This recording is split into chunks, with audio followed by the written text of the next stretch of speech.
ഡിയോഡൽ അൾസറിനെ പറ്റി നമ്മളൊരു ഇൻട്രൊഡക്ഷൻ പറഞ്ഞായിരുന്നു. മോസ്റ്റ് കോമൺ പെപ്റ്റിക് അൾസർ ആണ്.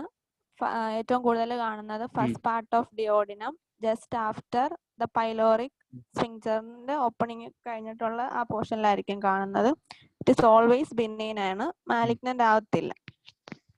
ഇനി അതിന്റെ ഇറ്റിയോളജി ആണ്. ഇത് കൂടുതലും കാണുന്നത് ഓ പോസിറ്റീവ് ബ്ലഡ് ഗ്രൂപ്പ് ഉള്ള ആൾക്കാരിലായിരിക്കും. പിന്നെ സ്ട്രെസ്, ആൻസൈറ്റി അങ്ങനെ എന്തെങ്കിലും ഉണ്ടാവും. പിന്നെ ഡിയോഡൽ അൾസറിന്റെ മെയിൻ പത്തോളജി എന്ന് പറയുന്നത് ഇൻക്രീസ്ഡ് ആസിഡ് സെക്രീഷൻ ആണ്. മ്യൂക്കോസൽ ഡാമേജും ഉണ്ട്, പക്ഷെ എന്നാലും കൂടുതൽ ആസിഡ് സെക്രീഷൻ ആണ് ഉണ്ടാവുന്നത്. അപ്പം സ്ട്രെസ്, ആൻസൈറ്റി ഒക്കെ വരുമ്പോഴത്തേക്കും നമ്മുടെ ആസിഡ് സെക്രീഷൻ ഭയങ്കരമായിട്ട് കൂടുമല്ലോ. അപ്പൊ അത് കാരണം ഡിയോഡൽ അൾസർ വരും. പിന്നെ എച്ച് പൈലോറി, 90% ഓഫ് അൾസറും ഉണ്ടാവുന്നത് എച്ച് പൈലോറി കാരണമാണ്. പിന്നെ എൻഡോക്രൈൻ കോസസ് ഉണ്ട്. എൻഡോക്രൈൻ കോസസ് അതിനകത്ത് വരെയാണ് സോളിംഗർ എലിസൺ സിൻഡ്രോം. ഇതെന്താന്ന് വെച്ചാല് നമ്മുടെ ഇതൊരു ന്യൂറോ എൻഡോക്രൈൻ ട്യൂമർ വോളിലും പാൻക്രിയാസിലും ഒക്കെ ഉണ്ടാകുന്ന ഒരു type of neuro endocrine tumour ആണ്. ഇത് എന്താ ചെയ്യുന്നതെന്ന് വെച്ചാൽ ഗ്യാസ്ട്രിന്റെ പ്രൊഡക്ഷൻ ഭയങ്കരമായിട്ട് കൂട്ടും. അപ്പൊ നമ്മൾ രാവിലെ പറഞ്ഞായിരുന്നു, ഗ്യാസ്ട്രിൻ കൂടിക്കഴിഞ്ഞാൽ അത് ഒന്നെങ്കിൽ അത് ഡയറക്ട്ലി വന്ന് പെറൈറ്റൽ സെൽസിനെ സ്റ്റിമുലേറ്റ് ചെയ്തിട്ട് ആസിഡ് സെക്രീഷൻ കൂട്ടും, അല്ലെങ്കിൽ അത് ഹിസ്റ്റമിൻ റിലീസ് വഴി ഹിസ്റ്റമിൻ വന്നിട്ട് പിന്നെ പെറൈറ്റൽ സെൽസിനെ സ്റ്റിമുലേറ്റ് ചെയ്തിട്ട് ഗ്യാസ്ട്രിൻ സെക്രീഷൻ ആസിഡ് സെക്രീഷൻ കൂടുമെന്ന്. അപ്പം അതാണ് സോളിംഗർ എലിസൺ ചെയ്യുന്നത്. അത് ഇൻക്രീസ്ഡ് ഗ്യാസ്ട്രിൻ പ്രൊഡക്ഷൻ. മനസ്സിലായോ? ഇനി അതുപോലെ മെൻ സിൻഡ്രോം കാരണവും ഇതുണ്ടാവും എന്ന് പറയുന്നുണ്ട്. പിന്നെ മറ്റേതിന്റെ എല്ലാ ഫീച്ചേഴ്സ് കോസസിനകത്ത് വരും. സ്മോക്കിംഗ്, ആൽക്കഹോൾ, NSAIDs, സ്റ്റിറോയിഡ്സ് എല്ലാം. ഇതെല്ലാം അങ്ങോട്ടും ഇങ്ങോട്ടും. പക്ഷെ ഡിയോഡനൽ അൾസറിൽ ഉണ്ടാകുന്നത് മ്യൂക്കോസൽ ബാരിയർ നഷ്ടപ്പെടുന്നതുകൊണ്ട് ഇവിടെ ആസിഡ് സെക്രീഷൻ കൂടുന്നതുകൊണ്ട്. ഈ സോളിംഗർ എലിസൺ മറക്കല്ലേ, അത് ഇതിനകത്ത് മാത്രമേ കാണത്തുള്ളൂ. പിന്നെ ക്ലിനിക്കൽ ഫീച്ചേഴ്സ്. ഇവിടുത്തെ ക്ലിനിക്കൽ ഇവിടെയും എന്തായാലും എന്ന് പറയുമ്പം ഫുഡ്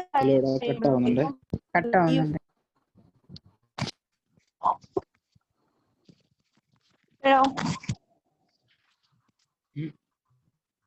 ഹലോ കേൾക്കുന്നോ? ഇവിടുത്തെ പെയിൻ ഇൻ എപ്പിഗാസ്ട്രിക് റീജിയൻ ആണ്. ഇവിടെയും പെയിൻ ഇൻ എപ്പിഗാസ്ട്രിക് റീജിയൻ ആണ്. പക്ഷെ ഇവിടെ എന്ന് പറയുന്നത് ഫുഡ് കഴിച്ചു കഴിക്കുമ്പോഴായിരിക്കും പെയിനിന് പേഷ്യന്റിന് റിലീഫ് പറയുന്നത്. ഹലോ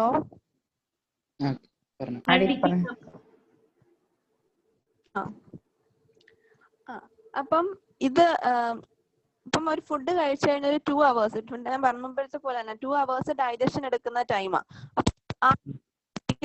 വലിയ പ്രശ്നമൊന്നും കാണത്തില്ല, പെയിൻ ഒന്നും കാണത്തില്ല. പക്ഷെ അത് കഴിഞ്ഞ് കഴിയുമ്പോഴത്തേക്കും വീണ്ടും പെയിൻ കൂടും. അതെന്താന്ന് വെച്ചാൽ ഇവിടെ നമ്മൾ പറഞ്ഞല്ലോ, ആസിഡ് സെക്രീഷൻ ഭയങ്കരമായിട്ട് കൂടുതലാണ്. മ്യൂക്കോസയ്ക്ക് വലിയ ഡാമേജ് ഒന്നും ഇല്ല. ഇത് നമ്മള് ഫുഡൊന്നും ചെല്ലുന്നില്ലെങ്കിൽ കൂടിയും ആസിഡ് ഇങ്ങനെ പ്രൊഡ്യൂസ് ചെയ്തോണ്ടേ ഇരിക്കും. അപ്പം ഫുഡ് ചെല്ലുമ്പോഴത്തേക്കും ഈ ആസിഡിനെ ആക്ട് ചെയ്യാൻ ഒരു സാധനം കിട്ടിയില്ലേ, അപ്പം മ്യൂക്കോസയുടെ ഇറിറ്റേഷൻ കുറയുമല്ലോ. അപ്പൊ അത് കാരണം ആ ഫുഡ് കഴിക്കുമ്പം പെയിൻ കുറയുന്നത്. ഇനി പേഷ്യന്റ് ടിപ്പിക്കലായിട്ട് പറയുന്നതെന്ന് വെച്ചാല് രാത്രി കിടക്കുമ്പം ഭയങ്കര വയറുവേദനയായിരിക്കും. എന്നിട്ട് ഉറങ്ങി കുറച്ച് കഴിയുമ്പോൾ, കാരണം അപ്പൊ ഒന്നും കഴിക്കുന്നില്ലല്ലോ, അപ്പം ആസിഡ് സെക്രീഷൻ ഭയങ്കര കൂടുതലായിരിക്കും. അപ്പം ആ സമയത്ത് പെയിൻ കാരണം പേഷ്യന്റ് എണീക്കും, എന്നിട്ട് എന്തെങ്കിലുമൊക്കെ കഴിക്കും, അപ്പം പെയിൻ മാറും. അങ്ങനെ. പിന്നെ ഇവിടെ പീരിയോഡിസിറ്റി കൂടുതലാണ്. നമ്മൾ ഗ്യാസ്ട്രിക് അൾസറിലും പീരിയോഡിസിറ്റി പറഞ്ഞായിരുന്നു, പക്ഷെ ഇവിടെ പീരിയോഡിസിറ്റി കൂടുതലാണ് ഗ്യാസ്ട്രിക് അൾസറിനെ വെച്ച് കമ്പയർ ചെയ്യുമ്പോൾ. ഒരു 3 to 4 week പെയിൻ കാണും. അത് കഴിഞ്ഞിട്ട് ഒരു സിംറ്റം ഫ്രീ പീരീഡ്, വീണ്ടും ഒരു 2-3 മാസം കഴിയുമ്പോൾ വീണ്ടും പേഷ്യന്റ് ഇതുപോലെ പെയിൻ പറയും.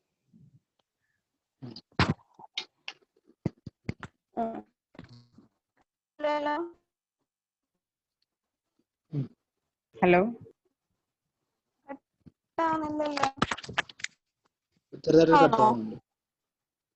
ഞാൻ ഷെയർ ചെയ്യട്ടെ. ഹലോ, കാണുന്നുണ്ടോ? ചെറുതായിട്ട് കട്ടാവുന്നുണ്ട്. നന്നായിട്ട് കട്ടാവുന്നുണ്ടോ? ആണോ? ഇപ്പൊ കട്ടാവുന്നുണ്ട്. ഞാൻ വൈഫൈ കൂടെ കണക്ട് ചെയ്യാൻ പറ്റുമോ നോക്കട്ടെ, ഒരു മിനിറ്റ്. അപ്പം പിന്നെ ഈ പേഷ്യന്റിന്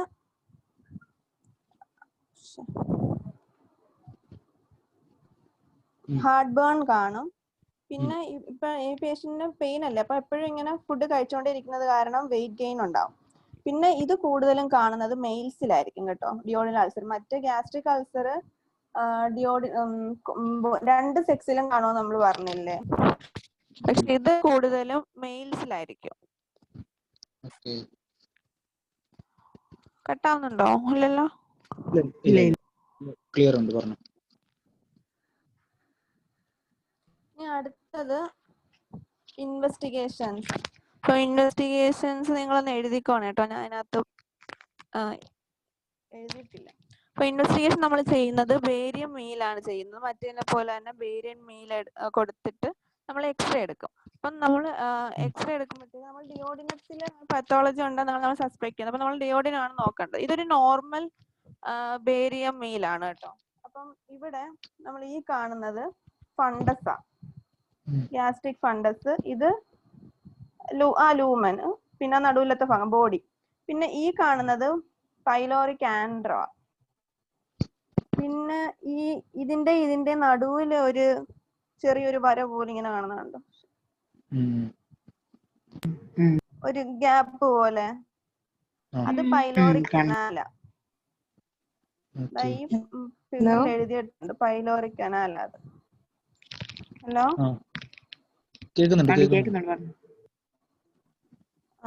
അത് പൈലോറിക് കനാൽ. പിന്നെ ഈ പൊങ്ങി നിൽക്കുന്ന സാധനം ഡിയോഡിനൽ ക്യാപ്പ് ആണ്, മനസ്സിലായോ? അപ്പൊ ഇത് ഫണ്ടസ്, ഇത് ബോഡി, ഇത് പൈലോറിക് ആൻഡ്ര. നടുവിലത്തെ സാധനം ഇത് പൈലോറിക് ആൻഡ്രം, ഇത് പൈലോറിക് കനാൽ. നടുവിലത്തെ സാധനം പൈലോറിക് കനാൽ. ഈ പൊങ്ങിയിരിക്കുന്നത് ഡിയോഡിനൽ ക്യാപ്പ്. പക്ഷെ ഈ ഡിയോഡിനൽ അൾസർ ഉള്ള ഒരു പേഷ്യന്റിനെ നമ്മൾ നോക്കുമ്പോഴത്തേക്കും ആ പേഷ്യന്റിൽ ഈ ഡിയോഡിനൽ ക്യാപ്പ് ആസിഡ് ആയിരിക്കും. നോർമലി ഇതാണ്ട് ഇങ്ങനെ ഇരിക്കേണ്ട സാധനമാണ്.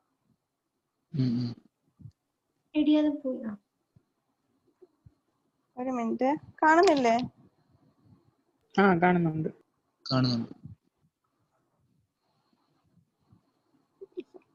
എനിക്ക് വരയ്ക്കേണ്ട എവിടാന്ന് അറിയാൻ വയ്യ.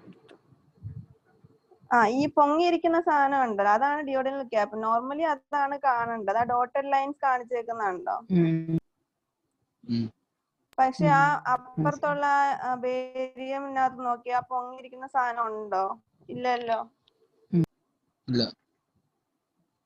അതാണ് ആബ്സെൻസ് ഓഫ് ഡിയോഡിനൽ ക്യാപ്പ് എന്ന് പറഞ്ഞേക്കുന്നത്. മനസ്സിലായോ? മനസ്സിലായി.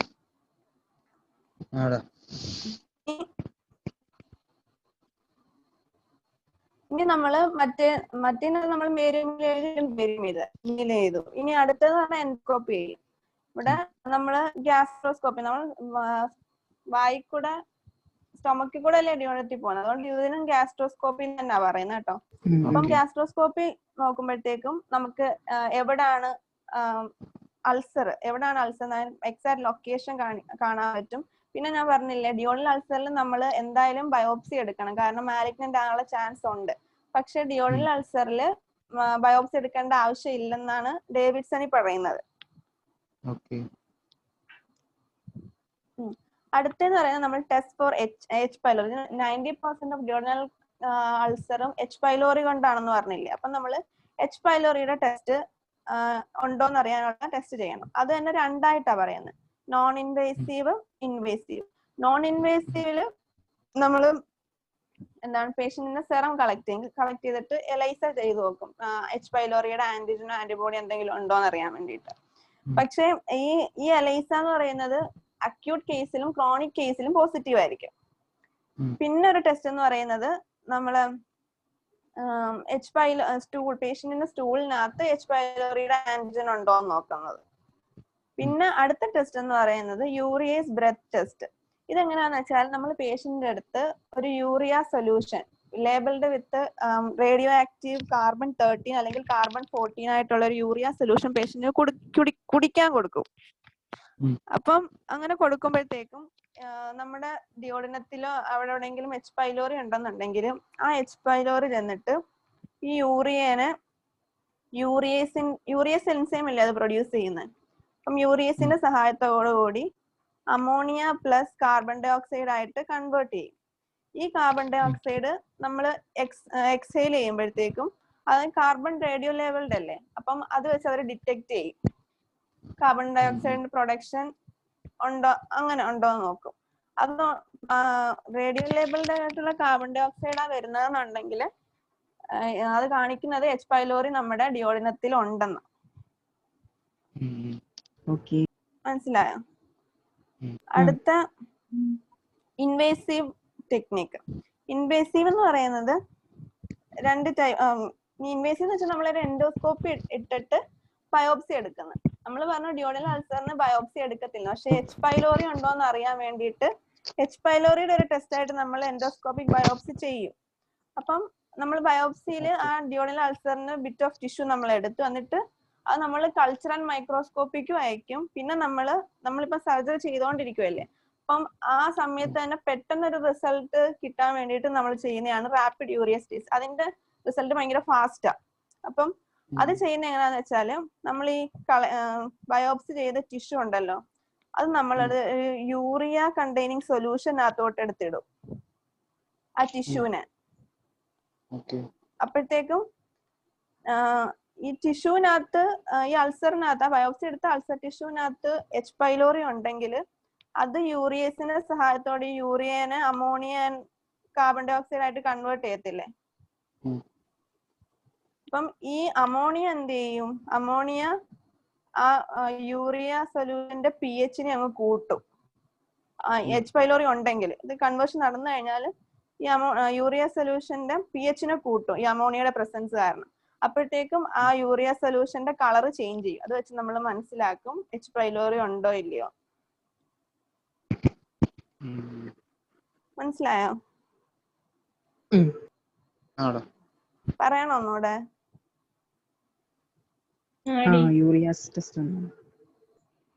റാപ്പിഡ് യൂറിയസ് പറയണോ?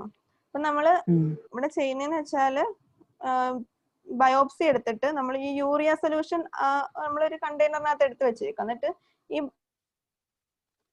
എടുത്ത ടിഷ്യൂ നമ്മളെടുത്ത് യൂറിയ സൊല്യൂഷനകത്തോട്ട് ഇടും. അപ്പം എച്ച് പൈലോറി ഉണ്ടെങ്കിൽ അത് യൂറിയനെ എന്താക്കി മാറ്റും, ammonia plus carbon dioxide ആയിട്ട് കൺവേർട്ട് ചെയ്യും. ഈ അമോണിയ എന്ന് പറയുന്നത് പി എച്ചിനെ ഒരു ബേസിക് ബേസ് അല്ലേ, 3+ അങ്ങനെ കണ്ടല്ലേ സാധനം. അപ്പം അത് പി എച്ച് കൂടും. ആ യൂറിയ സൊല്യൂഷന്റെ പി എച്ച് ആണ് കൂട്ടുന്നത്. അപ്പം അത് നമ്മള് പി എച്ച് കൂടിയോന്ന് അറിയുന്നത് എങ്ങനെയാണെന്ന് വെച്ചാൽ ഈ യൂറിയന്റെ കളർ അങ്ങ് മാറും. അപ്പം കളർ മാറിയതിന് അർത്ഥം അമോണിയ പ്രൊഡ്യൂസ് ആയെന്നാണ് അർത്ഥം. അമോണിയ പ്രൊഡ്യൂസ് ചെയ്യാൻ എച്ച് പൈലോറി ഉണ്ടോണ്ട് ആ ടിഷ്യൂവിനകത്ത്. മനസ്സിലായോ?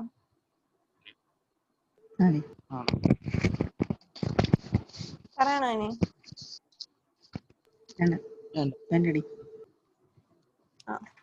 ഇനി അടുത്തെന്ന് പറയുന്ന ട്രീറ്റ്മെന്റ്. അപ്പൊ നമ്മൾ ജനറൽ ട്രീറ്റ്മെന്റ്, മറ്റേ ഞാൻ ജനറൽ ട്രീറ്റ്മെന്റ് പറഞ്ഞില്ലായിരുന്നു. അതെന്ന് വെച്ചാല് ഇറിറ്റേറ്റിംഗ് ഫാക്ടർ ഒക്കെ എന്താണോ അതങ്ങ് അവോയ്ഡ് ചെയ്യുക. NSAID ഒക്കെ എടുക്കുന്നുണ്ടെങ്കിൽ അത് നിർത്തുക, സ്മോക്കിങ് അവോയ്ഡ് ചെയ്യുക, നിർത്തുക, ആൽക്കഹോൾ അവോയ്ഡ് ചെയ്യുക, അങ്ങനത്തെ സംഭവങ്ങളൊക്കെ.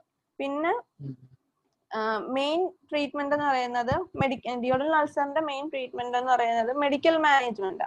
കാരണം അത് മാലിഗ്നന്റ് ആവുന്നില്ലല്ലോ, അപ്പൊ നമുക്ക് സർജറി വലിയ ഇമ്പോർട്ടന്റ് ഇല്ല. മെയിൻ സ്റ്റേ ഓഫ് ട്രീറ്റ്മെന്റ് എന്ന് പറയുന്നത് മെഡിക്കൽ ട്രീറ്റ്മെന്റ്.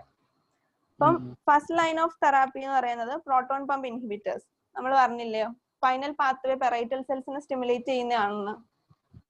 അപ്പം ഹലോ അപ്പൊ പ്രോട്ടോൺ പമ്പ് ഇൻഹിബിറ്റേഴ്സ് കൊടുത്തിട്ട് നമ്മൾ എന്ത് ചെയ്യും, H+K+ ATPase ആ പമ്പിനെ അങ്ങ് ഇൻഹിബിറ്റ് ചെയ്ത് വെക്കും. അപ്പൊ ആസിഡ് സെക്രീഷൻ നടക്കത്തില്ലല്ലോ.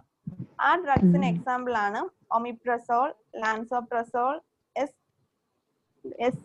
Omeprazole, rabeprazole. അതിന്റെയൊക്കെ ഡോസ് ഒമിപ്രസോൾ ആണെങ്കിൽ 20 mg once daily 1 hour before food കൊടുത്താൽ മതി. അതുപോലെ തന്നെ പ്രോട്ടോൺ പമ്പ് ഇൻഹിബിറ്റേഴ്സിന്റെ എല്ലാ ഡ്യൂറേഷൻ എന്ന് പറഞ്ഞാൽ 1 hour ബിഫോർ ഫുഡ് ആട്ടോ, വൺസ് ഡെയിലി. പിന്നെ ലാൻസോപ്രസോൾ ആണെങ്കിൽ 30 മില്ലിഗ്രാം, എസ്ഒമിപ്രസോൾ ആണെങ്കിൽ 40 മില്ലിഗ്രാം, റാബിപ്രസോൾ ആണെങ്കിൽ 20 മില്ലിഗ്രാം. നമ്മൾ കൊടുക്കുന്നത് 6 to 12 വീക്സ് ഡ്യൂറേഷനിലേക്കാണ് കൊടുക്കുന്നത് പ്രോട്ടോൺ പമ്പ് ഇൻഹിബിറ്റേഴ്സ്. ഇനി അടുത്തെന്ന് പറയുന്നത് H2 ബ്ലോക്കേഴ്സ് നമ്മൾ കൊടുക്കും. ഗ്യാസ്ട്രിൻ സൊമാറ്റോസ്റ്റാറ്റിനൊക്കെ ഹിസ്റ്റമിനെ റിലീസ് നടത്തുന്നുണ്ടല്ലോ, അപ്പൊ അത് നമ്മൾ H2 ബ്ലോക്കേഴ്സ് നമ്മൾ കൊടുക്കും. അപ്പം അതിന്റെ ഡ്യൂറേഷൻ എന്ന് പറഞ്ഞാൽ 4 to 8 വീക്സിലേക്കാണ് നമ്മൾ കൊടുക്കുന്നത്. അതിന്റെ എക്സാമ്പിള് ഇതിനകത്ത് മോസ്റ്റ് പൊട്ടന്റ് H2 ബ്ലോക്കർ എന്ന് പറയുന്നത് ടാബ് ഫെമോറ്റിഡിൻ ആട്ടോ, ലാസ്റ്റ് എഴുതിയേക്കാണ്. 20 to 40 മില്ലിഗ്രാം പെർ ഡേ ആണ് നമ്മൾ കൊടുക്കുന്നത്. പിന്നെ സിമിറ്റിഡിൻ കൊടുക്കും, റാനിറ്റിഡിൻ കൊടുക്കും. മനസ്സിലായോ? പിന്നെ നമ്മള് ആന്റാസിഡ്സ് കൊടുക്കും. കാരണം ആസിഡ് സെക്രേഷൻ ഭയങ്കര കൂടുതലല്ലേ, അപ്പൊ നമ്മൾ ആന്റാസിഡ്സ് ആയ അലൂമിനിയം ഹൈഡ്രോക്സൈഡ്, മഗ്നീഷ്യം ട്രൈസിലിക്കേറ്റ് ഒക്കെ നമ്മൾ കൊടുക്കും. അത് എന്താ ചെയ്യുന്നത് വെച്ചാൽ നമ്മുടെ സ്റ്റൊമക്കിലെ എക്സസ് ആയിട്ടുള്ള ആസിഡിനെ ന്യൂട്രലൈസ് ചെയ്തിട്ട് വാട്ടർ ആൻഡ് സാൾട്ട് ആയിട്ട് മാറ്റും. അപ്പം ആസിഡിന്റെ ആക്ഷൻ കുറച്ചില്ലേ അത്? ഹലോ, ആന്റാസിഡ്സ് അങ്ങനെയാണ് ആക്കുന്നത്. പിന്നെ നമ്മൾ അവിടെ ഗ്യാസ്ട്രിക് അൾസറിന് കൊടുത്തതുപോലെ തന്നെ സുക്രാഫേറ്റും കൊടുക്കും. അത് പോളിമറൈസ് ചെയ്തിട്ട് അൾസർ ബെഡിൽ എന്ത് ഫോം ചെയ്യും? ഒരു പ്രൊട്ടക്റ്റീവ് ലെയർ ഫോം ചെയ്യുന്നതുകൊണ്ട് ആസിഡിന്റെ ആസിഡിന്റെ ആക്ഷൻ കുറയ്ക്കും. പക്ഷേ നമ്മൾ ഈ മെഡിക്കൽ ട്രീറ്റ്മെന്റ് എല്ലാം കൂടുതലും കൊടുക്കുന്നത് ഡ്യൂഡനൽ അൾസറിന്. ഗ്യാസ്ട്രിക് അൾസറിന്റെ ട്രീറ്റ്മെന്റ് എന്തായിരുന്നു? സർജറി ആയിരുന്നു. പാർഷ്യൽ ഗ്യാസ്ട്രെക്ടമി വിത്ത് ബിൽറോത്ത് 1 ഗ്യാസ്ട്രോ ഡിയോഡിനൽ അനസ്റ്റമോസിസ് ആയിരുന്നു അവിടെ. ഇവിടെ മെയിൻ സ്റ്റേ ഓഫ് ട്രീറ്റ്മെന്റ് എന്ന് പറഞ്ഞാൽ മെഡിക്കൽ മാനേജ്മെന്റ്. അത്രയൊരു വ്യത്യാസമുള്ളൂ. ഡ്രഗ്സ് എല്ലാം ഏകദേശം സെയിം. മനസ്സിലായോ? ഇനി ഡ്യൂഡനൽ അൾസർ 90% ഉണ്ടാകുന്നത് H. പൈലോറി ഉണ്ടാകുന്നത്. അപ്പൊ നമ്മൾ H. പൈലോറിയുടെ ട്രീറ്റ്മെന്റ്, H. പൈലോറി ഇറാഡിക്കേറ്റ് ചെയ്യാനുള്ള ട്രീറ്റ്മെന്റ് കൊടുക്കണം. അപ്പം അതിന് 2 തെറാപ്പി ഉണ്ട്, ട്രിപ്പിൾ തെറാപ്പിയും ക്വാഡ്രിപ്പിൾ തെറാപ്പിയും. ട്രിപ്പിൾ തെറാപ്പിയിൽ നമ്മൾ കൊടുക്കുന്നത് ഒരു പ്രോട്ടോൺ പമ്പ് ഇൻഹിബിറ്റർ, ഒരു ക്ലറിത്രോമൈസിൻ, പിന്നെ അമോക്സിസിലിൻ കൊടുക്കും. ഇതാണ് ട്രിപ്പിൾ തെറാപ്പിയിൽ വരുന്നത്. ഇനി അമോക്സിസിലിന് അലർജി ഉള്ള പേഷ്യന്റ് ആണെങ്കിൽ നമ്മൾ ബാക്കി രണ്ടും സെയിം, അമോക്സിസിലിന് പകരം മെട്രോണിഡസോൾ ആയിരിക്കും കൊടുക്കുന്നത്.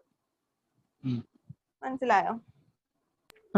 ഇനി ക്വാഡ്രിപ്പിൾ തെറാപ്പി എന്ന് പറയുമ്പോഴത്തേക്കും ഒരു പ്രോട്ടോൺ പമ്പ് ഇൻഹിബിറ്റർ, പിന്നെ മെട്രോണിഡസോൾ കൊടുക്കും, പിന്നെ ടെട്രാസൈക്ലിൻ കൊടുക്കും, പിന്നെ കൊളോയിഡൽ ബിസ്മത്തും കൊടുക്കും. ഇത് രണ്ടാണ് നമ്മൾ എക്സ്ട്രാ കൊടുക്കുന്ന ക്വാഡ്രിപ്പിൾ തെറാപ്പിയിൽ. കൊളോയിഡൽ ബിസ്മത്തും ടെട്രാസൈക്ലിനും. ഈ കൊളോയിഡൽ ബിസ്മത്തിന്റെ ആക്ഷൻ എനിക്ക് അറിയത്തില്ല. പിന്നെ നമ്മൾ ടെക്സ്റ്റിലെ ഒരു ചാർട്ടാണ് അതിന്റെ ഡോസേജ് ഒക്കെ പറയുന്നത്. ഇപ്പം പ്രോട്ടോൺ H. പൈലോറി ഇൻഫെക്ഷനിൽ പ്രോട്ടോൺ പമ്പ് ഇൻഹിബിറ്റേഴ്സ് കൊടുക്കുമെന്ന് പറഞ്ഞല്ലോ. നമ്മൾ കൊടുക്കുന്നത് ഒമിപ്രസോള്, ലാൻസോപ്രസോള്, പാൻറ്റോപ്രസോളാണ് കൊടുക്കുന്നത്.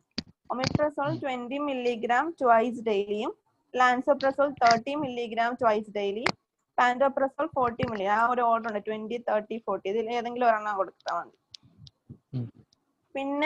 പിന്നെ ഇവിടെ ആണെങ്കിലേ ഈ ടെക്സ്റ്റില് മെട്രോണിഡസോളും കൊടുക്കും. നമ്മള് മെട്രോണിഡസോള് നമ്മൾ പറഞ്ഞല്ലോ അലർജിക് പേഷ്യന്റിനാണ് മെട്രോണിഡസോൾ കൊടുക്കുന്നതെന്ന്. പക്ഷെ ഇവിടെ സെപ്പറേറ്റ് ആയിട്ട് ഇങ്ങനെ ഒരു കോളം കാണിച്ചിട്ടുണ്ട്. പക്ഷെ എന്താ, നമ്മള് ഫാർമക്കോളജിയിലെ ടെക്സ്റ്റ് നോക്കിയപ്പോ ഞാൻ നേരത്തെ പറഞ്ഞ ആ ഒരു ടേബിൾ ആയതാ കാണിച്ചേക്കുന്നത്. ഇതെന്താന്ന് എനിക്ക് അറിയത്തില്ല, അവരിങ്ങനെ തിരിച്ചു കൊടുത്തേക്കുന്നു.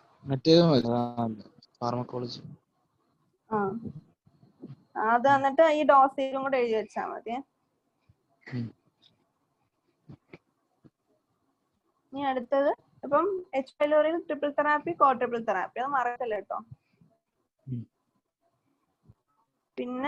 പിന്നെ നമ്മള് ഈ ഡ്യൂഡനൽ അൾസറിൽ നമ്മൾ സർജറി ചെയ്യും. സർജറി ചെയ്യുന്ന എപ്പോഴാന്ന് ചോദിച്ചാല് ഒന്നെങ്കിൽ കോംപ്ലിക്കേറ്റഡ് ഡ്യൂഡനൽ അൾസർ, കോംപ്ലിക്കേഷൻ ഉണ്ടായാൽ എന്തായാലും നമ്മൾ സർജറി ചെയ്തേ പറ്റൂ.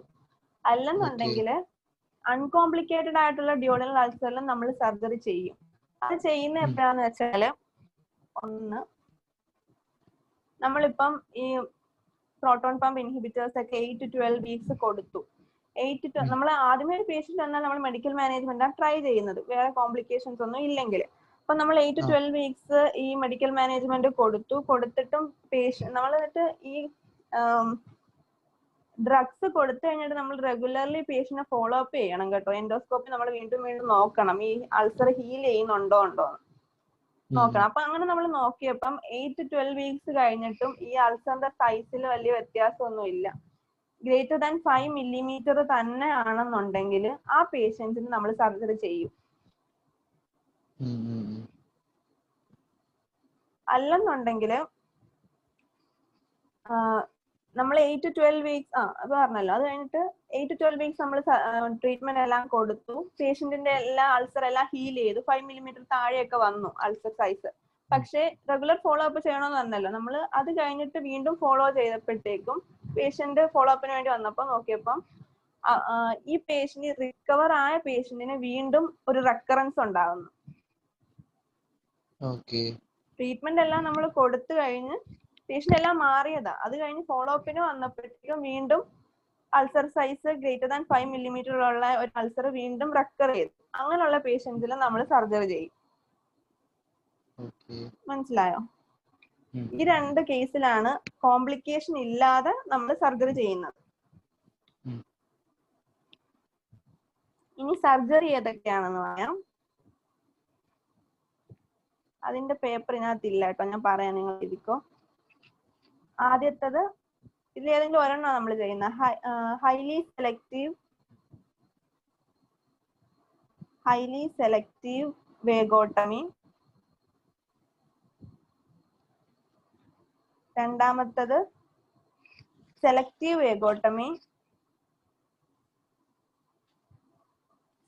വേഗോട്ടമി. മൂന്നാമത്തത് ട്രങ്കൽ വേഗോട്ടമി. കാരണം വേഗസ് പെറൈറ്റൽ സെൽസിനെയൊക്കെ അസിറ്റൈൽകോലിൻ വന്ന് സ്റ്റിമുലേറ്റ് ചെയ്യിപ്പിച്ചിട്ട് പെറൈറ്റൽ സെൽസിൽ നിന്നും HCl സ്റ്റിമുലേറ്റ് ചെയ്യുന്നത് ഈ വേഗസ് നെർവ്. നമ്മൾ അനാറ്റമി പറഞ്ഞപ്പോ പറഞ്ഞില്ലായിരുന്നോ? അപ്പം അപ്പൊ ഈ വേഗസ് നെർവിനെ നമ്മൾ കട്ട് ചെയ്യുന്നു. അതാണ് വേഗോട്ടമി കൊണ്ട് ഉദ്ദേശിക്കുന്നത്. അത് തന്നെ 3 ടൈപ്പ് ഉണ്ട്. ഹൈലി സെലക്റ്റീവ് ഉണ്ട്, സെലക്റ്റീവ് ഉണ്ട്, ട്രങ്കൽ ഉണ്ട്. ഈ ഹൈലി സെലക്റ്റീവ് ആണ് നമ്മൾ കൂടുതലും ചെയ്യുന്നത് കേട്ടോ.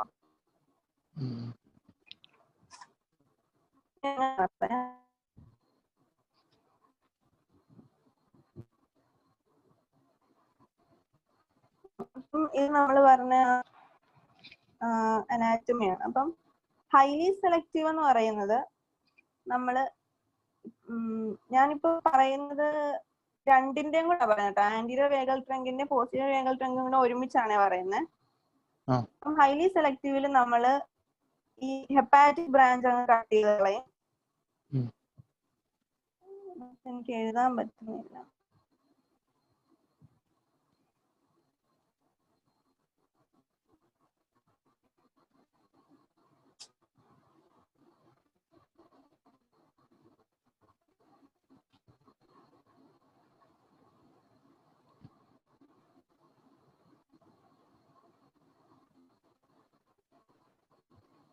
ഹൈലി സെലക്റ്റീവില് നമ്മൾ ഹെപ്പാറ്റിക് ബ്രാഞ്ചിനെ കട്ട് ചെയ്ത് കളയും. പിന്നെ ഈ സീലിയാക് ബ്രാഞ്ച് ഉണ്ടല്ലോ, ഈ 2 ബ്രാഞ്ചിനെ നമ്മൾ കട്ട് ചെയ്ത് കളയും. എന്നിട്ട് ഈ നെർവ് ഓഫ് ലെറ്റാർജറ്റ് നമ്മൾ പ്രിസർവ് ചെയ്യും. ഈ നെർവ് ഓഫ് ലെറ്റാർജറ്റ് പ്രിസർവ് ചെയ്യുന്നെങ്കിലും ഈ അതിനെ പ്രിസർവ് ചെയ്യുന്ന ബ്രാഞ്ച് ഏതൊക്കെയാന്ന് പറയാം. ഹെപ്പാറ്റിക് ബ്രാഞ്ച് കട്ട് ചെയ്തു, സീലിയാക് ബ്രാഞ്ച് കട്ട് ചെയ്തു, പിന്നെ പോസ്റ്റീരിയർ വേഗൽ ട്രങ്കിന്റെ നമ്മുടെ മറ്റേ ആ ക്രിമിനൽ നെർവ് പറഞ്ഞില്ലേ, നെർവ് ഓഫ് ഗ്രാസി, ഓർമ്മയുണ്ടോ? അതും കട്ട് ചെയ്ത് കളയും. ആകെ പ്രിസർവ് ചെയ്യുന്നെന്ന് പറയുന്നത് ഈ നെർവ് ഓഫ് ലെറ്റാർജറ്റ്. ആ നെർവ് ഓഫ് ലെറ്റാർജറ്റ് നമ്മൾ പറഞ്ഞു പ്രോക്സിമൽ 6 centimeter ഒരു ക്രോസ് ഉണ്ടെന്ന്. ഓർമ്മയുണ്ടോ? ആ ക്രോസ് ഫൂട്ടിനെ നമ്മൾ പ്രിസർവ് ചെയ്യും. ക്രോസ് ഫൂട്ടിനെയും നെർവ് ഓഫ് ലെറ്റാർജറ്റിനെയും മാത്രമേ നമ്മൾ പ്രിസർവ് ചെയ്യത്തുള്ളൂ. ബാക്കി anterior gastric branch, posterior gastric branch, hepatic branch, coeliac branch, ബാക്കി എല്ലാത്തിനും നമ്മൾ കട്ട് ചെയ്ത് കളയും. മനസ്സിലായോ? ഇതെന്തിനാ ഇങ്ങനെ ചെയ്യുന്നതെന്ന് വെച്ചാല് ഈ ക്രോസ് ഫൂട്ട് ആണ് നമ്മൾ പറഞ്ഞില്ലേ പൈലോറിക് സ്ഫിങ്ക്ചറിന്റെ ഓപ്പണിങ്ങിന് സഹായിക്കുന്നത്. അപ്പം അത് പ്രിസർവ് ചെയ്യുന്നതുകൊണ്ട് ഫുഡ് വന്ന് ഡൈജഷൻ നെർവ് ഓഫ് ലെറ്റാർജറ്റ് ഉണ്ടായതുകൊണ്ട് എന്താണ് ആസിഡ് സെക്രീഷൻ ഒരു പരിധി വരെയൊക്കെ നടക്കും. പിന്നെ ഈ ക്രോസ് ഫുട്ട് പൈലോറിക് സ്ഫിങ്ചറിനെ കൺട്രോൾ ചെയ്യുമല്ലേ. അപ്പം ഈ സ്ഫിങ്ചർ ഓപ്പൺ ചെയ്ത് ഫുഡ് സ്റ്റൊമക്കിൽ നിന്ന് ഡിയോഡിനത്തിലോട്ട് പോകാൻ സഹായിക്കും. മനസ്സിലായോ? അതുകൊണ്ടാണ് നമ്മൾ ക്രോസ് ഫുട്ട് പ്രിസർവ് ചെയ്യുന്നത്. അതിനെ കൂടെ കട്ട് ചെയ്ത് കളയാൻ പിന്നെ സ്ഫിങ്ചർ ക്ലോസ് ചെയ്തിരിക്കില്ലേ, ഫുഡ് അങ്ങോട്ട് പോകത്തില്ലല്ലോ, സ്റ്റൊമക്കിൽ തന്നെ കിടക്കും. മനസ്സിലായോ? മനസ്സിലായോ? പറയണോ? ഒന്നുകൂടെ പറഞ്ഞോളൂ. ഹലോ. നമ്മൾ ഈ ക്രോസ് ഫുട്ട് പ്രിസർവ് ചെയ്യുന്നത് നമ്മൾ പറഞ്ഞു. ക്രോസ് ഫുട്ടിന്റെ ഫംഗ്ഷൻ എന്ന് പറയുന്നത് പൈലോറിക് സ്ഫിങ്ചറിനെയാണ് ഇത് കൊടുക്കുന്നതെന്ന്. അപ്പം പൈലോറിക് സ്ഫിങ്ചറിനെ സപ്ലൈ ചെയ്യുന്നത് കൊണ്ട് അത് ക്രോസ് ഫുട്ട് പ്രിസർവ് ചെയ്യുന്നത് കൊണ്ട് പൈലോറിക് ഫുഡ് വരുന്നു, പൈലോറിക് സ്ഫിങ്ചറിനെ റിലാക്സ് ചെയ്തിട്ട് സ്റ്റൊമക്കിൽ നിന്ന് ഫുഡ് ഡിയോഡിനത്തിലോട്ട് പോകും. മനസ്സിലായോ? ക്രോസ് ഫുഡ് ഇല്ലെങ്കിൽ അങ്ങനെ പോവാൻ പൈലോറിക് സ്ഫിങ്ചറിനെ റിലാക്സ് ചെയ്യാൻ പറ്റത്തില്ലല്ലോ. അപ്പം സ്റ്റൊമക്കിൽ തന്നെ ആ ഫുഡ് കിടക്കും. അതാണ് ഹൈലി സെലക്റ്റീവ് വേഗോട്ടമി കൊണ്ടുള്ള അഡ്വാൻറ്റേജ്. കാരണം നമുക്ക് പിന്നെ ഒരു അനസ്റ്റമോസിസോ ഡ്രെയിനേജോ ഒന്നും ചെയ്യേണ്ട ആവശ്യമില്ല.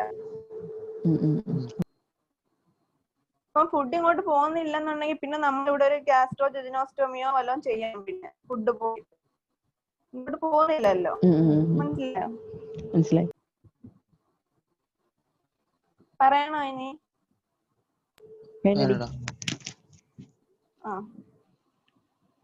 അത് കഴിഞ്ഞിട്ട് ഇനി സെലക്റ്റീവ് വേഗോട്ടമി എന്താണെന്ന്.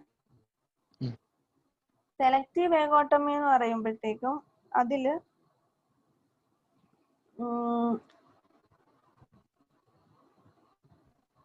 സെലക്റ്റീവ് വേഗോട്ടമിയില് നമ്മൾ ഹെപ്പാറ്റിക് ബ്രാഞ്ചും സീലിയാക് ബ്രാഞ്ചും പ്രിസർവ് ചെയ്യും. ഈ നെർവ് ഫ്ലെറ്റാതിട്ട് ഫുള്ള് നമ്മൾ അങ്ങ് കട്ട് ചെയ്ത് കളയും. മനസ്സിലായോ? അപ്പൊ നമുക്ക് ക്രോസ് ഫുട്ട് ഒന്നുമില്ല. ഈ ഫുൾ ബ്രാഞ്ചോ ഫുള്ളായിട്ട് നമ്മൾ അങ്ങ് കട്ട് ചെയ്ത് കളയുക. മറ്റേതിനകത്താണെങ്കിൽ നെർവ് ഫ്ലെറ്റാതിട്ട് പ്രിസർവ് ചെയ്തിട്ട് അതിന്റെ ആന്റീരിയർ ഗ്യാസ്ട്രിക് ബ്രാഞ്ച് മാത്രമേ നമ്മൾ കട്ട് ചെയ്തുള്ളായിരുന്നു. Highly selectively. ഇവിടെ ആണെങ്കിൽ ഈ ബ്രാഞ്ച് ഫുള്ള് നമ്മൾ അങ്ങ് കട്ട് ചെയ്യും. ആകെ പ്രിസർവ് ചെയ്യുന്നത് ഹെപ്പാറ്റിക് ബ്രാഞ്ചും സീലിയാക് ബ്രാഞ്ചും മാത്രമാണ്. നെർവ് ഓഫ് ഗ്രാസിയം ഫുള്ള് നമ്മൾ കട്ട് ചെയ്ത് കളയും. അതാണ് സെലക്റ്റീവ് വേഗോട്ടമി. ഈ ട്രങ്കൽ വേഗോട്ടമി എന്ന് വെച്ചാൽ ഈ ട്രങ്കി വെച്ച് നമ്മൾ അങ്ങ് കട്ട് ചെയ്തു. ഹെപ്പാറ്റിക് ഇല്ല, സീലിയാക് ഇല്ല, നെർവ് ഓഫ് ലെറ്റാർജറ്റും ഇല്ല, ഒന്നുമില്ല. മനസ്സിലായോ? അപ്പം ഒന്നും ഇല്ലാത്തതുകൊണ്ട് ഇവിടെ പൈലോറസ് എന്താണ്, ക്ലോസ് ചെയ്ത് തന്നെ ഇരിക്കുക. അപ്പം ഫുഡ് നമുക്ക് കഴിക്കുന്നത് ഫുഡ് പോണമല്ലോ ഇങ്ങോട്ട്. അപ്പം അതിനുവേണ്ടി നമ്മൾ ഈ സെലക്റ്റീവ് വേഗോട്ടമിയിലും ട്രങ്കൽ വേഗോട്ടമിയിലും നമ്മൾ എന്ത് ചെയ്യും? ഡ്രെയിനേജ് ചെയ്യണം. ഒന്നെങ്കിൽ ഗ്യാസ്ട്രോജെജിനോസ്റ്റമി അല്ലെങ്കിൽ പൈലോറോപ്ലാസ്റ്റി. ഈ രണ്ടെണ്ണമാണ് നമ്മൾ ചെയ്യുന്നത്. ഗ്യാസ്ട്രോജെജിനോസ്റ്റമി അറിയാമല്ലോ എങ്ങനെയാണ്. ഇവിടെ ജെജിനത്തിന്റെ അടുത്ത് നമ്മൾ ഇങ്ങോട്ട് സ്റ്റൊമക്കിന്റെ അവണോട്ട് കണക്ട് ചെയ്യും. ഇങ്ങനല്ലേ ഇൻഡസ്റ്റൈൻ പോകുന്നത്.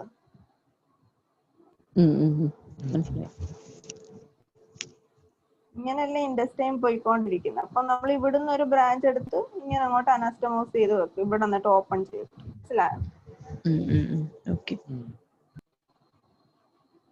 ഇതാണ്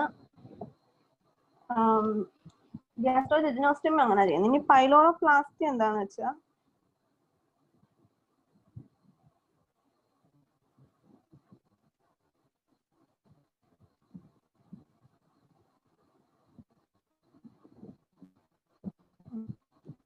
നമ്മള് എന്താ മറ്റേ കൺജനൈറ്റൽ പൈലോറിക് സ്റ്റിനോസിസ് പഠിച്ചപ്പോ അവിടെ പൈലോറോട്ടോമി അല്ലേ ചെയ്യുന്നതാണ്. അതായത് പൈലോറിനെ നമ്മൾ ജസ്റ്റ് ആ ഒരു എടുത്തിട്ട് ഒന്നും എടുത്ത് റിമൂവ് ചെയ്ത് കളയുന്നില്ലല്ലോ.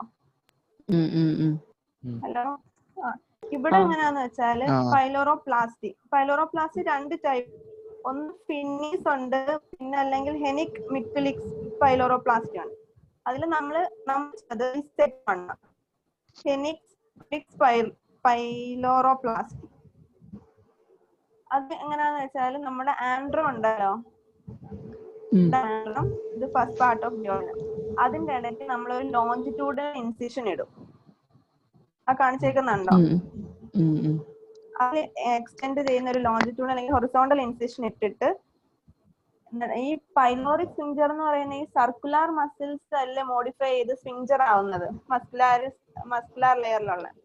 അപ്പം നമ്മൾ ഈ ഇൻസിഷൻ ഇട്ടിട്ട് അതിനകത്തുള്ള ഈ പൈലോറിക് സ്ഫിങ്ചറിനെ ഒന്നെങ്കിൽ പാർഷ്യലി അല്ലെങ്കിൽ കംപ്ലീറ്റ്ലി നമ്മൾ എടുത്ത് എക്സസൈസ് ചെയ്ത് കളയും. എന്നിട്ട് നമ്മൾ ഇത് തിരിച്ച് ഫ്യൂച്ചർ ചെയ്യുന്നത് ഇങ്ങനെ തന്നെ അല്ല, ഈ വെർട്ടിക്കലായിട്ടാണ് ഇങ്ങനെ ഫ്യൂച്ചർ ചെയ്യുന്നത്. കേട്ടോ? ഹെനിക്സ് മിക്കുലിക്സിനകത്ത് ഹൊറിസോണ്ടലി നമ്മൾ ഇൻസിഷൻ ഇട്ടിട്ട് പൈലോറിക് സ്ഫിങ്ചറിനെ പാർഷ്യലി അല്ലെങ്കിൽ കംപ്ലീറ്റ്ലി എടുത്ത് കളഞ്ഞിട്ട് നമ്മൾ വെർട്ടിക്കലി നമ്മൾ ഫ്യൂച്ചർ ചെയ്യുന്നത്. അതിനാണ് ഹെനിക്സ് മിക്കുലിക്സ് എന്ന്. ഈ വെർട്ടിക്കലി ചെയ്യുന്നത് എന്താണെന്ന് വെച്ചാൽ നമ്മൾ അല്ല ഇങ്ങനെ ഇൻസിഷൻ ഇട്ടിട്ട് അങ്ങനെ തന്നെ തയ്ച്ചു വെച്ച് കഴിഞ്ഞാല് അവിടെ എന്ത് ചെയ്യും, അവര് മ്യൂക്കോസിനെ ഡാമേജ് ആക്കുന്ന പറയുന്നത്. അതുകൊണ്ട് നമ്മള് കൺട്രാക്ചർ പിന്നെ ഉണ്ടാവും. അത് കാരണം നമ്മൾ വെർട്ടിക്കലി ചെയ്യുന്നെന്നാ പറയുന്നത്. മനസ്സിലായോ?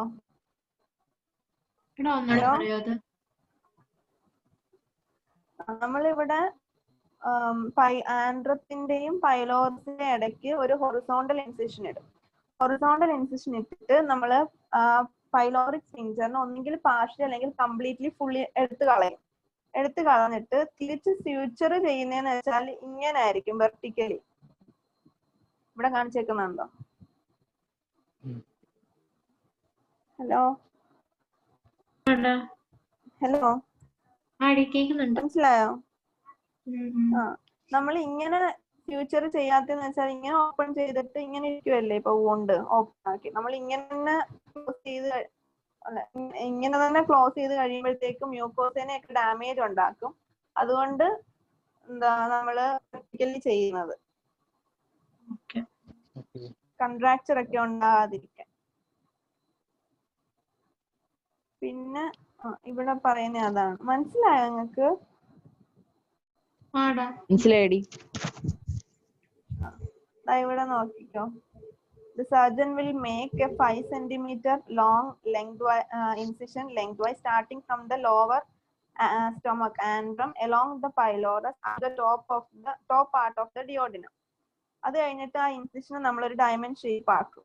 അത് കഴിഞ്ഞിട്ട് part or all of the pyloric sphincter muscle is removed and the pyloric incision is closed with suture. ഇങ്ങനെ വെർട്ടിക്കലി ആയിട്ട് നമ്മൾ ക്ലോസ് ചെയ്യും. മനസ്സിലായോ? അടി മനസ്സിലായി. മറ്റേ സെക്കൻഡ് ടൈപ്പ് പറഞ്ഞ ഫിന്നീസ് പൈലോറോപ്ലാസ്റ്റ് എന്ന് പറയുന്നത് ഇവിടെ നമ്മൾ ലോഞ്ചിറ്റ്യൂഡിനലി അല്ലേ ഇട്ടത്, നേരെ അല്ലേ ഇൻസിഷൻ ഇട്ടത്. ഇവിടെ ആണെങ്കിൽ ആൻഡ്രം തൊട്ട് ഫസ്റ്റ് ഇൻസിഷൻ ഇടും. കണ്ടില്ല കൊടുത്തേക്കുന്നു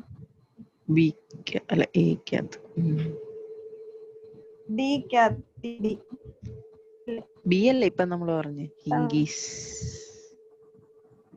സി ആണ് നമ്മളിപ്പൊ പറഞ്ഞ ഹിംഗീസ് മിക്കുലിക്സ്. അതുകൊണ്ട് നേരെ കാണിച്ചിരിക്കുന്നത് ആൻഡ്രത്തിന്റെ ഡിയോഡനത്തിന്റെ ആയിട്ട് ഹൊറിസോണ്ടൽ ഒരു ഇൻസിഷൻ. ഇവിടെ നോക്കിയ ചരിച്ച് ഇങ്ങനല്ലേ കൊടുത്തേക്കുന്നത്.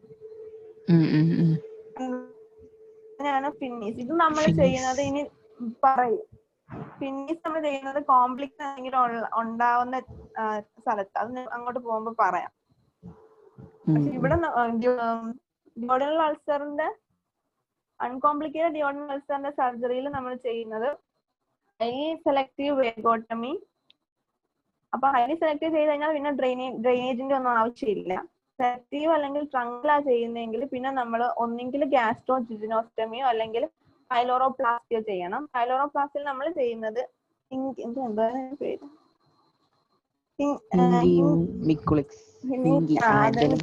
പൈലോറോപ്ലാസ്റ്റി ആണ് നമ്മൾ ചെയ്യുന്നത്. മനസ്സിലായോ? ഓക്കേ. ഇനി ഇതിന്റെ കോംപ്ലിക്കേഷൻസ്. ഡിയോഡനൽ അൾസറിന്റെ കോംപ്ലിക്കേഷൻ എന്ന് പറയുന്ന ഫസ്റ്റ് വൺ പൈലോറിക് സ്റ്റിനോസിസ്. ഇപ്പൊ ഇത് നമ്മുടെ സ്റ്റൊമക്ക്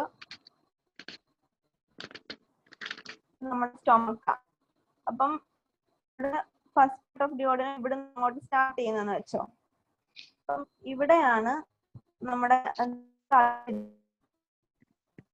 ഇവിടെ അൾസർ ഇരിക്കുമ്പോഴത്തേക്കും അത് കുറെ നാൾ ഇങ്ങനെ ഇരുന്ന് അതിന്റെ കോംപ്ലിക്കേഷൻ ആയിട്ട് ഇവിടെ തൊട്ടടുത്ത് നമുക്ക് പൈലോറിക് സ്ഫിങ്ക്റ്റർ ഉണ്ടല്ലോ. അപ്പം ആ പൈലോറിക് സ്ഫിങ്ക്റ്ററിന് കൺട്രാക്ഷൻ ഉണ്ടാക്കിയിട്ട് അത് സ്റ്റിനോസ് ആയിട്ട് പോകും. മനസ്സിലായോ? ഒന്നുകൂടെ പറഞ്ഞു. ഹലോ, നമ്മൾ പറഞ്ഞു ഡിയോഡിനൽ അൾസറിന്റെ മോസ്റ്റ് കോമൺ സൈറ്റ് എവിടാ? First part of duodenum, just after പൈലോറസിൻ പറഞ്ഞില്ലേ. അപ്പം കോംപ്ലിക്കേഷൻ ഉണ്ടാവുമ്പോഴത്തേക്ക് സ്ഫിങ്ക്റ്ററിന് ഈ അൾസർ ഇറോഡ് ചെയ്യുമ്പോഴത്തേക്കും സ്ഫിങ്ക്റ്ററിന് സ്റ്റിനോസിസ് ഉണ്ടാവും. നോർമലി തുറക്കില്ല, അങ്ങനെ അങ്ങ് ഇരിക്കും. മനസ്സിലായോ? മനസ്സിലായി. അതിനാണ് പൈലോറിക് സ്റ്റിനോസിസ് എന്ന് പറയുന്നത്. Pyloric stenosis due to duodenal ulcer. അതിന്റെ ഫീച്ചേഴ്സ് എന്തൊക്കെയാന്ന് നോക്കാം. ഫുഡ് വരുന്നു, ഡൈജസ്റ്റ് ആവുന്നു, പൈലോറിക് സ്ഫിങ്ക്റ്റർ വഴി ഡിയോഡിനത്തിലോട്ട് പോകുന്നില്ല. അപ്പം ഒരു ഇന്റസ്റ്റൈനൽ ഒബ്സ്ട്രക്ഷൻ അല്ലേ, ഗ്യാസ്ട്രിക് ഔട്ട്ലെറ്റ് ഒബ്സ്ട്രക്ഷൻ ആണ് ഇവിടെ നടക്കുന്നത്. ഫുഡ് പോകുന്നില്ലല്ലോ. അപ്പൊ പേഷ്യന്റ് കെട്ടിക്കിടന്ന് ഭയങ്കര വേദന ഉണ്ടാവും. സിവിയർ പെർസിസ്റ്റിംഗ് എപ്പിഗാസ്ട്രിക് പെയിൻ ആയിരിക്കും. വയർ നിറഞ്ഞ പോലെ തോന്നും, കാരണം ഫുഡൊന്നും പോകുന്നില്ലല്ലോ. അപ്പൊ ഫുഡെല്ലാം അവിടെ കെട്ടിക്കിടന്ന് വയറെപ്പോഴും നിറഞ്ഞ പോലെ തോന്നും. പിന്നെ വോമിറ്റിംഗ് ഉണ്ടാവും. ഒബ്സ്ട്രക്ഷന്റെ ഫീച്ചേഴ്സ് വോമിറ്റിംഗ് ഉണ്ടാവും. ആ വോമിറ്റസില് നമ്മള് ഇന്നോ അല്ലെങ്കിൽ തലേ ദിവസം കഴിച്ച ഫുഡ് പാർട്ടിക്കിൾസ് അതേപോലെ കാണും. അതായിരിക്കും ടിപ്പിക്കൽ പ്രസന്റേഷൻ. മനസ്സിലായോ? പിന്നെ നമ്മൾ എക്സാം ചെയ്യുമ്പോൾ നമുക്ക് എന്തൊക്കെയാ കാണുന്നതാണ്. ഫസ്റ്റ് നമ്മൾ പേഷ്യന്റിന്റെ അടുത്ത് കുറച്ച് വെള്ളം കുടിക്കാൻ പറയാം, അല്ലെങ്കിൽ വെള്ളം കൊടുക്കും പേഷ്യന്റ്. കുടിക്കുമ്പോഴത്തേക്കും നമുക്ക് ആ പെരിസ്റ്റാൾസ് നമുക്ക് കാണാൻ പറ്റും. കാരണം ഒബ്സ്ട്രക്ഷൻ ആയി ഫ്രണ്ടിലോട്ട് പോകുന്നില്ലല്ലോ മുന്നോട്ട്. അപ്പം ആ പെരിസ്റ്റാൾസ് നമുക്ക് സ്റ്റൊമക്കിന്റെ പെരിസ്റ്റാൾസ് നമുക്ക് കാണാൻ പറ്റും. എന്നിട്ട് നമ്മൾ ആ എപ്പിഗാസ്ട്രിക് റീജിയനിൽ നമ്മുടെ സ്റ്റെത്ത് വെക്കാം. സ്റ്റെത്ത് വെച്ചിട്ട് പേഷ്യന്റിനെ ഇങ്ങനെ കുലുക്കുമ്പോഴേ നമുക്ക് ഇങ്ങനെ വെള്ളം മൂവ് ചെയ്യുന്നത് പോലെ ഒരു സൗണ്ട് കേൾക്കാൻ പറ്റും. അതിനാണ് സക്സഷൻ ഫ്ലാഷ് എന്ന് പറയുന്നത്.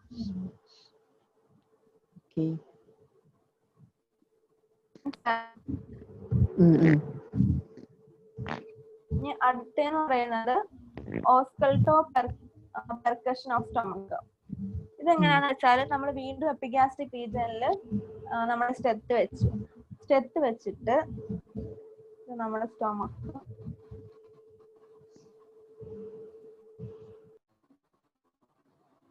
എപ്പിഗാസ്ട്രിക് റീജിയൻ ഇവിടെ വന്ന് വെച്ചോ. എന്നിട്ട് എപ്പിഗാസ്ട്രിക് റീജിയനിൽ നിന്ന് ലെഫ്റ്റിലോട്ട് നമ്മൾ എന്ത് ചെയ്യും? നമ്മുടെ പെന്ന് വെച്ചോ അല്ലെങ്കിൽ നമ്മുടെ കൈ കൊണ്ട് ഇങ്ങനെ സ്ക്രാച്ച് ചെയ്യും. ഇവിടേക്ക് ഇങ്ങനെ സ്ക്രാച്ച് ചെയ്യും. ലെഫ്റ്റിൽ നിന്ന് ഡൗൺവേർഡ് ആൻഡ് ലാറ്ററലി നമ്മൾ ഇങ്ങനെ സ്ക്രാച്ച് ചെയ്യും, ഇങ്ങോട്ടും ഒക്കെ. ഹലോ, സ്ക്രാച്ച് ചെയ്യുമ്പോഴത്തേക്കും നമ്മൾ ഈ ഫുഡ് കാരണം ഈ വയറെല്ലാം ഇങ്ങനെ നിറഞ്ഞിരിക്കുമല്ലേ. അപ്പം ഈ ഗ്രേറ്റർ കർവേച്ചറിന്റെയും സ്റ്റൊമക്ക് കിട്ടുന്ന ആ ബൗണ്ടറിയുടെ അടുത്ത് എത്തുമ്പോഴത്തേക്കും നമ്മുടെ ആ സ്ക്രാച്ചിങ്ങിന്റെ ഇന്റൻസിറ്റിക്ക് ഒരു വ്യത്യാസം വരും. ഇവിടെ ഫുഡ് കാരണം നിറഞ്ഞിരിക്കുമ്പോൾ കിട്ടുന്ന ഒരു സൗണ്ട് ആയിരിക്കത്തില്ല നമ്മൾ ഈ ബോർഡറിന്റെ ഇവിടെ ടാപ്പ് ചെയ്യുമ്പോൾ നമുക്ക് കിട്ടുന്നത്. മനസ്സിലായോ? ഹലോ, ഏത് ബോർഡറാ? ഗ്രേറ്റർ കർവേച്ചറിന്റെ അവിടെ കിട്ടുന്നേന്നോ? Greater curvature. അത് നമുക്കിപ്പോ ഗ്രേറ്റർ കർവേച്ചർ എന്ന് പറയാൻ പറ്റത്തില്ലല്ലോ. അതുകൊണ്ട് നമ്മൾ ഈ എപ്പിഗാസ്ട്രിക് റീജിയനിൽ നിന്ന് ലാറ്ററലിയും ഡൗൺവേർഡ് നമ്മൾ എന്ത് സ്ക്രാച്ച് ചെയ്യും പേഷ്യന്റിനെ. മനസ്സിലായോ?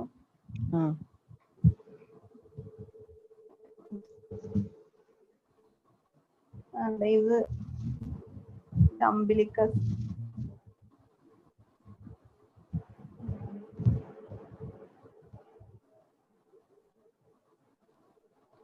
ഇങ്ങനെ ഇരിക്കുവല്ലേ. അപ്പം നമ്മൾ എപ്പിഗാസ്ട്രിക് റീജിയനില്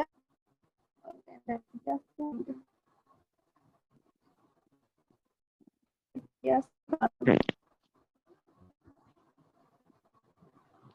അടുക്ക്. ഇപ്പം നമ്മൾ എപ്പിഗ്യാസ്ട്രിക് റീജിയൻ ഇങ്ങനെ വെച്ചിട്ട് ചെത്ത് പിടിച്ച് വെച്ചേക്കുക. എന്നിട്ട് നമ്മള് ഇവിടുന്ന് ലാറ്ററലിയും ഇങ്ങോട്ടും ഒക്കെ നമ്മൾ കൈ കൊണ്ട് അല്ലെങ്കിൽ സ്ക്രാച്ച് ചെയ്യും. സ്ക്രാച്ച് ചെയ്യുമ്പോഴത്തേക്കും ഇപ്പൊ ഇവിടെ സ്ക്രാച്ച് ചെയ്യുന്ന പോലത്തെ സൗണ്ട് ആയിരിക്കത്തില്ല ഇവിടെ നമുക്ക് സ്ക്രാച്ച് ചെയ്യുമ്പോൾ കിട്ടുന്നത്. മനസ്സിലായോ? സ്റ്റോക്ക് ഉള്ള പോർഷനിൽ സ്ക്രാച്ച് ചെയ്യുന്ന ഒരു സൗണ്ട് ആയിരിക്കത്തില്ല അതിന് കിട്ടുന്നത്. അപ്പൊ ആ സൗണ്ട് എവിടാണോ വ്യത്യാസം വന്നത് ആ സൗണ്ട് ഒക്കെ നമ്മൾ ഇവിടെ മാർക്ക് ചെയ്യും. ആ പോയിന്റ് ഒക്കെ മനസ്സിലായോ? നമ്മൾ ഇവിടെ സ്ക്രാച്ച് ചെയ്തു. ഇവിടെ സ്ക്രാച്ച് ചെയ്യുമ്പോൾ കിട്ടുന്ന സൗണ്ട് ആയിട്ടില്ല ഇവിടെ കിട്ടുന്നത്. ആ ഇന്റൻസിറ്റി എവിടാണോ മാറി ആ പോയിന്റ് ഒക്കെ നമ്മൾ ഇങ്ങനെ മാർക്ക് ചെയ്യും എവിടാണെന്നുള്ള. എന്നിട്ട് ആ പോയിന്റ് എല്ലാം കൂടെ നമുക്ക് ജോയിൻ ചെയ്യുമ്പോൾ കിട്ടുന്നത് സ്റ്റൊമക്കിന്റെ ഗ്രേറ്റർ കർവേച്ചർ ആയിരിക്കും. മനസ്സിലായോ? അതിനുള്ളിൽ സ്റ്റൊമക്ക് ആയതുകൊണ്ട് ഒരു സൗണ്ട്, പുറത്ത് സ്റ്റൊമക്ക് ഇല്ലാത്തതുകൊണ്ട് വേറൊരു സൗണ്ട്. അതാണ് ഞാൻ ഉദ്ദേശിച്ചത്. മനസ്സിലായോ? അപ്പം ഈ ഡിയോഡിനൽ പൈലോറിക് സ്റ്റെനോസിസ് വന്ന് ഇരിക്കുന്നത് കൊണ്ട് നമുക്ക് കിട്ടുന്ന ഈ ഗ്രേറ്റർ കർവേച്ചർ അംബലിക്കസിന്റെ താഴെയായിരിക്കും.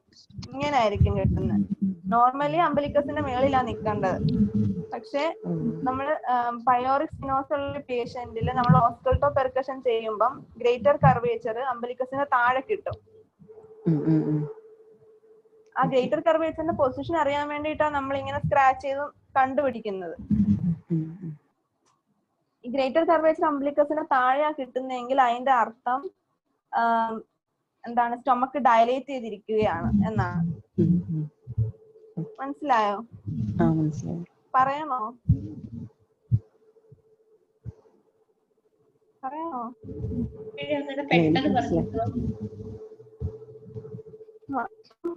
ഇപ്പൊ ഞാൻ ഈ മാർക്ക് ചെയ്തേക്കുന്ന ഈ സാധനം നമ്മുടെ എപ്പിഗ്യാസ്ട്രിക് റീജിയൻ. നമ്മൾ അവിടെ വെച്ചിട്ട് നമ്മൾ ലെഫ്റ്റിലോട്ട് ലാറ്ററലിയും ലെഫ്റ്റിലോട്ട് ഡൗൺവേർഡ് നമ്മള് സ്ക്രാച്ച് ചെയ്യും കൈ കൊണ്ടോ അല്ലെങ്കിൽ കൈ കൊണ്ടോ.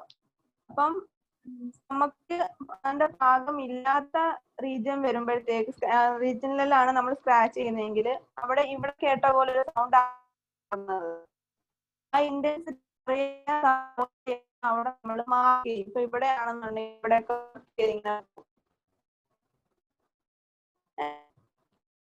എന്നിട്ട് ലാസ്റ്റ് നമ്മൾ ജോയിൻ ചെയ്യും.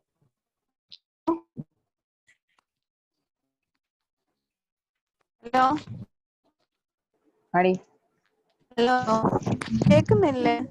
ഇടയ്ക്കിടയ്ക്ക് കട്ടാവുന്നുണ്ട് ചെറുതായിട്ട്.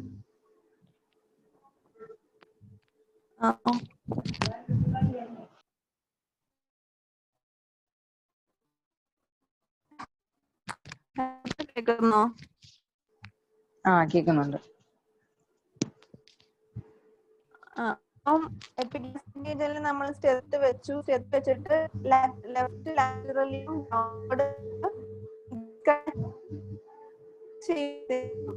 കിട്ടുന്ന സൗണ്ട് ആയില്ല, ഇല്ലാത്ത രണ്ട് അപ്പൊ ആ സൗണ്ട് മാറിയ പോലെ. ഹലോ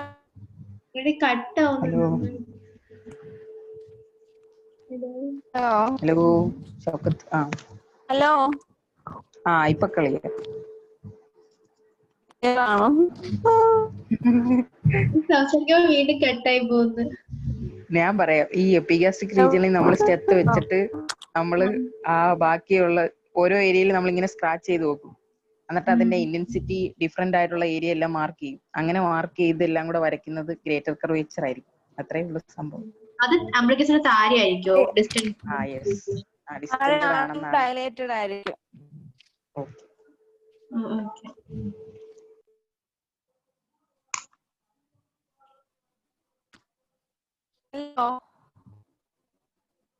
പറഞ്ഞോ.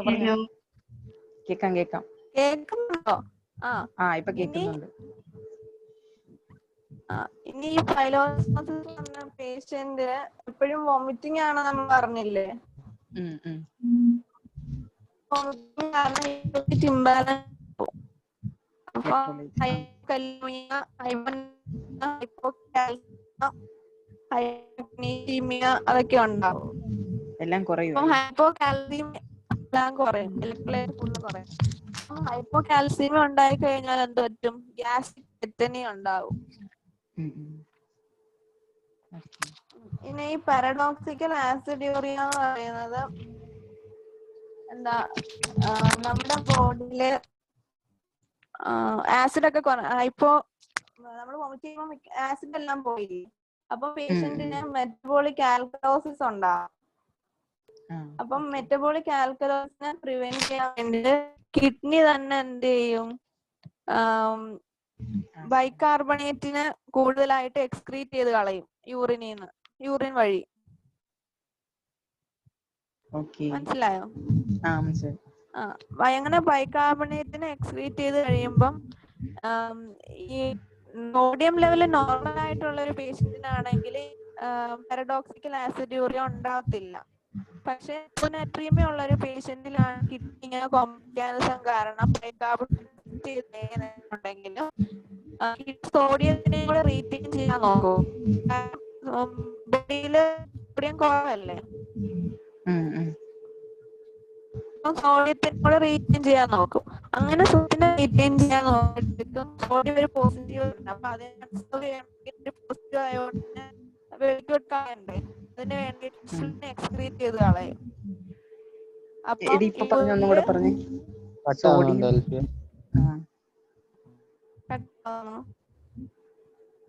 സോഡിയം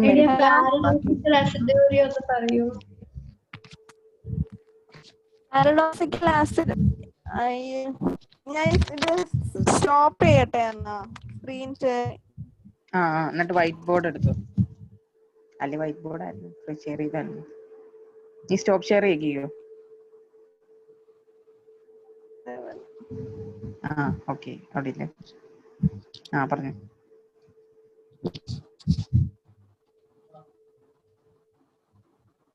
ഇതെന്തോ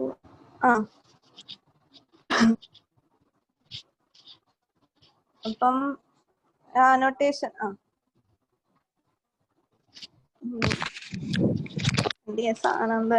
പാരഡോക്സിക്കൽ ആസിഡ്യൂറിയ എന്ന് പറഞ്ഞാല് ഇപ്പം നമ്മുടെ പേഷ്യന്റിന്റെ ബോഡിയിൽ നിന്ന് ഫുള്ള് ഇലക്ട്രോലൈറ്റ്സ് എല്ലാം പോയി. അപ്പം വോമിറ്റ് ചെയ്യുമ്പം ആസിഡും പോവല്ലോ, HCl പോവല്ലേ. അപ്പൊ പേഷ്യന്റിന് എന്താ ഉണ്ടാവുന്നത്? മെറ്റബോളിക് ആൽക്കലോസിസ് ഉണ്ടാവും.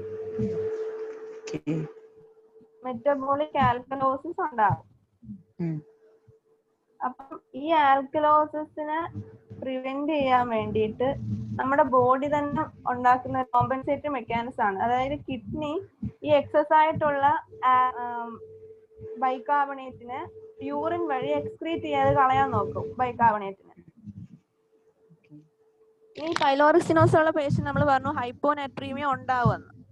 ചില പേഷ്യൻസിന് ഹൈപ്പോനാട്രീമിയ ഉണ്ടാവത്തില്ല. അങ്ങനെയുള്ള പേഷ്യൻസിനാണെന്നുണ്ടെങ്കിൽ ഈ പാരഡോക്സിക്കൽ ആസിഡ്യൂറിയ ഉണ്ടാവത്തില്ല. ഇനി ഹൈപ്പോനാട്രീമിയ ഉള്ള പേഷ്യന്റ് ആണെങ്കിൽ ഈ ബൈകാർബണേറ്റിന് മെറ്റബോളിക് ആൽക്കലോസിസ് മാറ്റാൻ വേണ്ടിയിട്ട് കിഡ്നി ബൈകാർബണേറ്റിനെ എക്സ്ക്രീറ്റ് ചെയ്ത് കളഞ്ഞുകൊണ്ടിരിക്കുക. അതിന്റെ കൂടെ സോഡിയത്തിനെയും കൂടെ കൺസേർവ് ചെയ്യാൻ നോക്കും. സോഡിയത്തിനെ അതെന്ത് ചെയ്യും? റീഅബ്സോർബ് ചെയ്യും. സോഡിയം എന്ന് പറഞ്ഞൊരു പോസിറ്റീവ് ചാർജ് അയോണാ.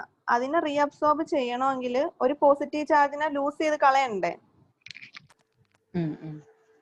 അതിനുവേണ്ടി H+നെയാണ് കിഡ്നി എക്സ്ക്രീറ്റ് ചെയ്ത് കളയുന്നത്.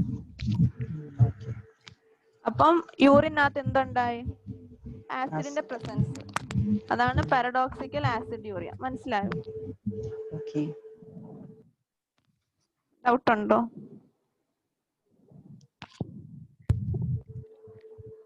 മനസ്സിലായോ? മനസ്സിലായി.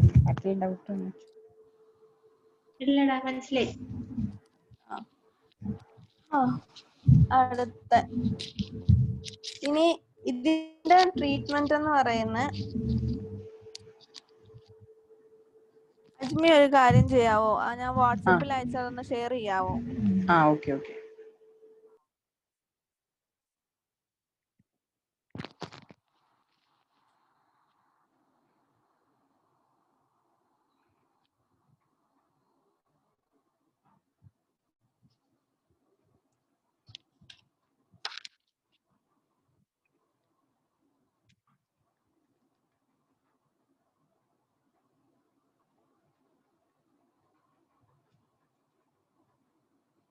അല്ല, താഴോട്ട് വേണ്ട അത്.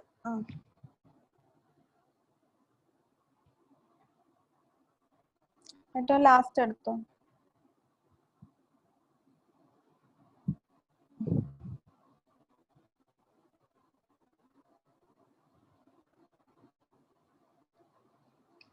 അതിന്റെ ഫ്രണ്ടിലത്തെ എടു.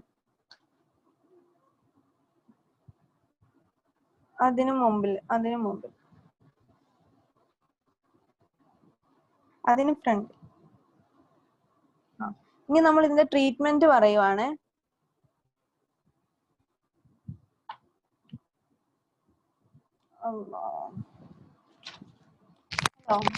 ഇപ്പൊ നമ്മൾ അതിനു മുന്നേ ഇതിന് ഇൻവെസ്റ്റിഗേഷൻ ഉണ്ട്. ഇൻവെസ്റ്റിഗേഷൻ നമ്മൾ ബേരിയം മീൽ വിത്ത് എക്സ്റേ ചെയ്യും.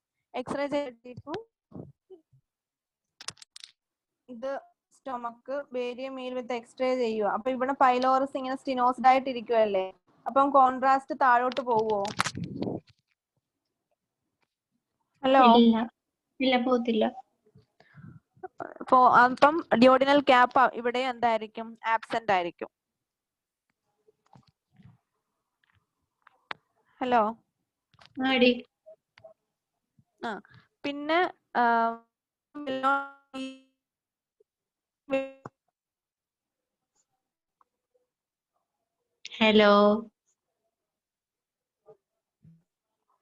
ഹലോ അൽഫിയ, കട്ടായി. ഹലോ എടി, ആ ക്യാപ്പ് ആബ്സെന്റ് ആയിരിക്കും, കഴിഞ്ഞിട്ട് കട്ടായി പോയി. Hello hello hello? ഇപ്പൊ കേക്കാം. എന്റെ വൈഫൈ കണക്ഷൻ പോയെന്ന് തോന്നുന്നു.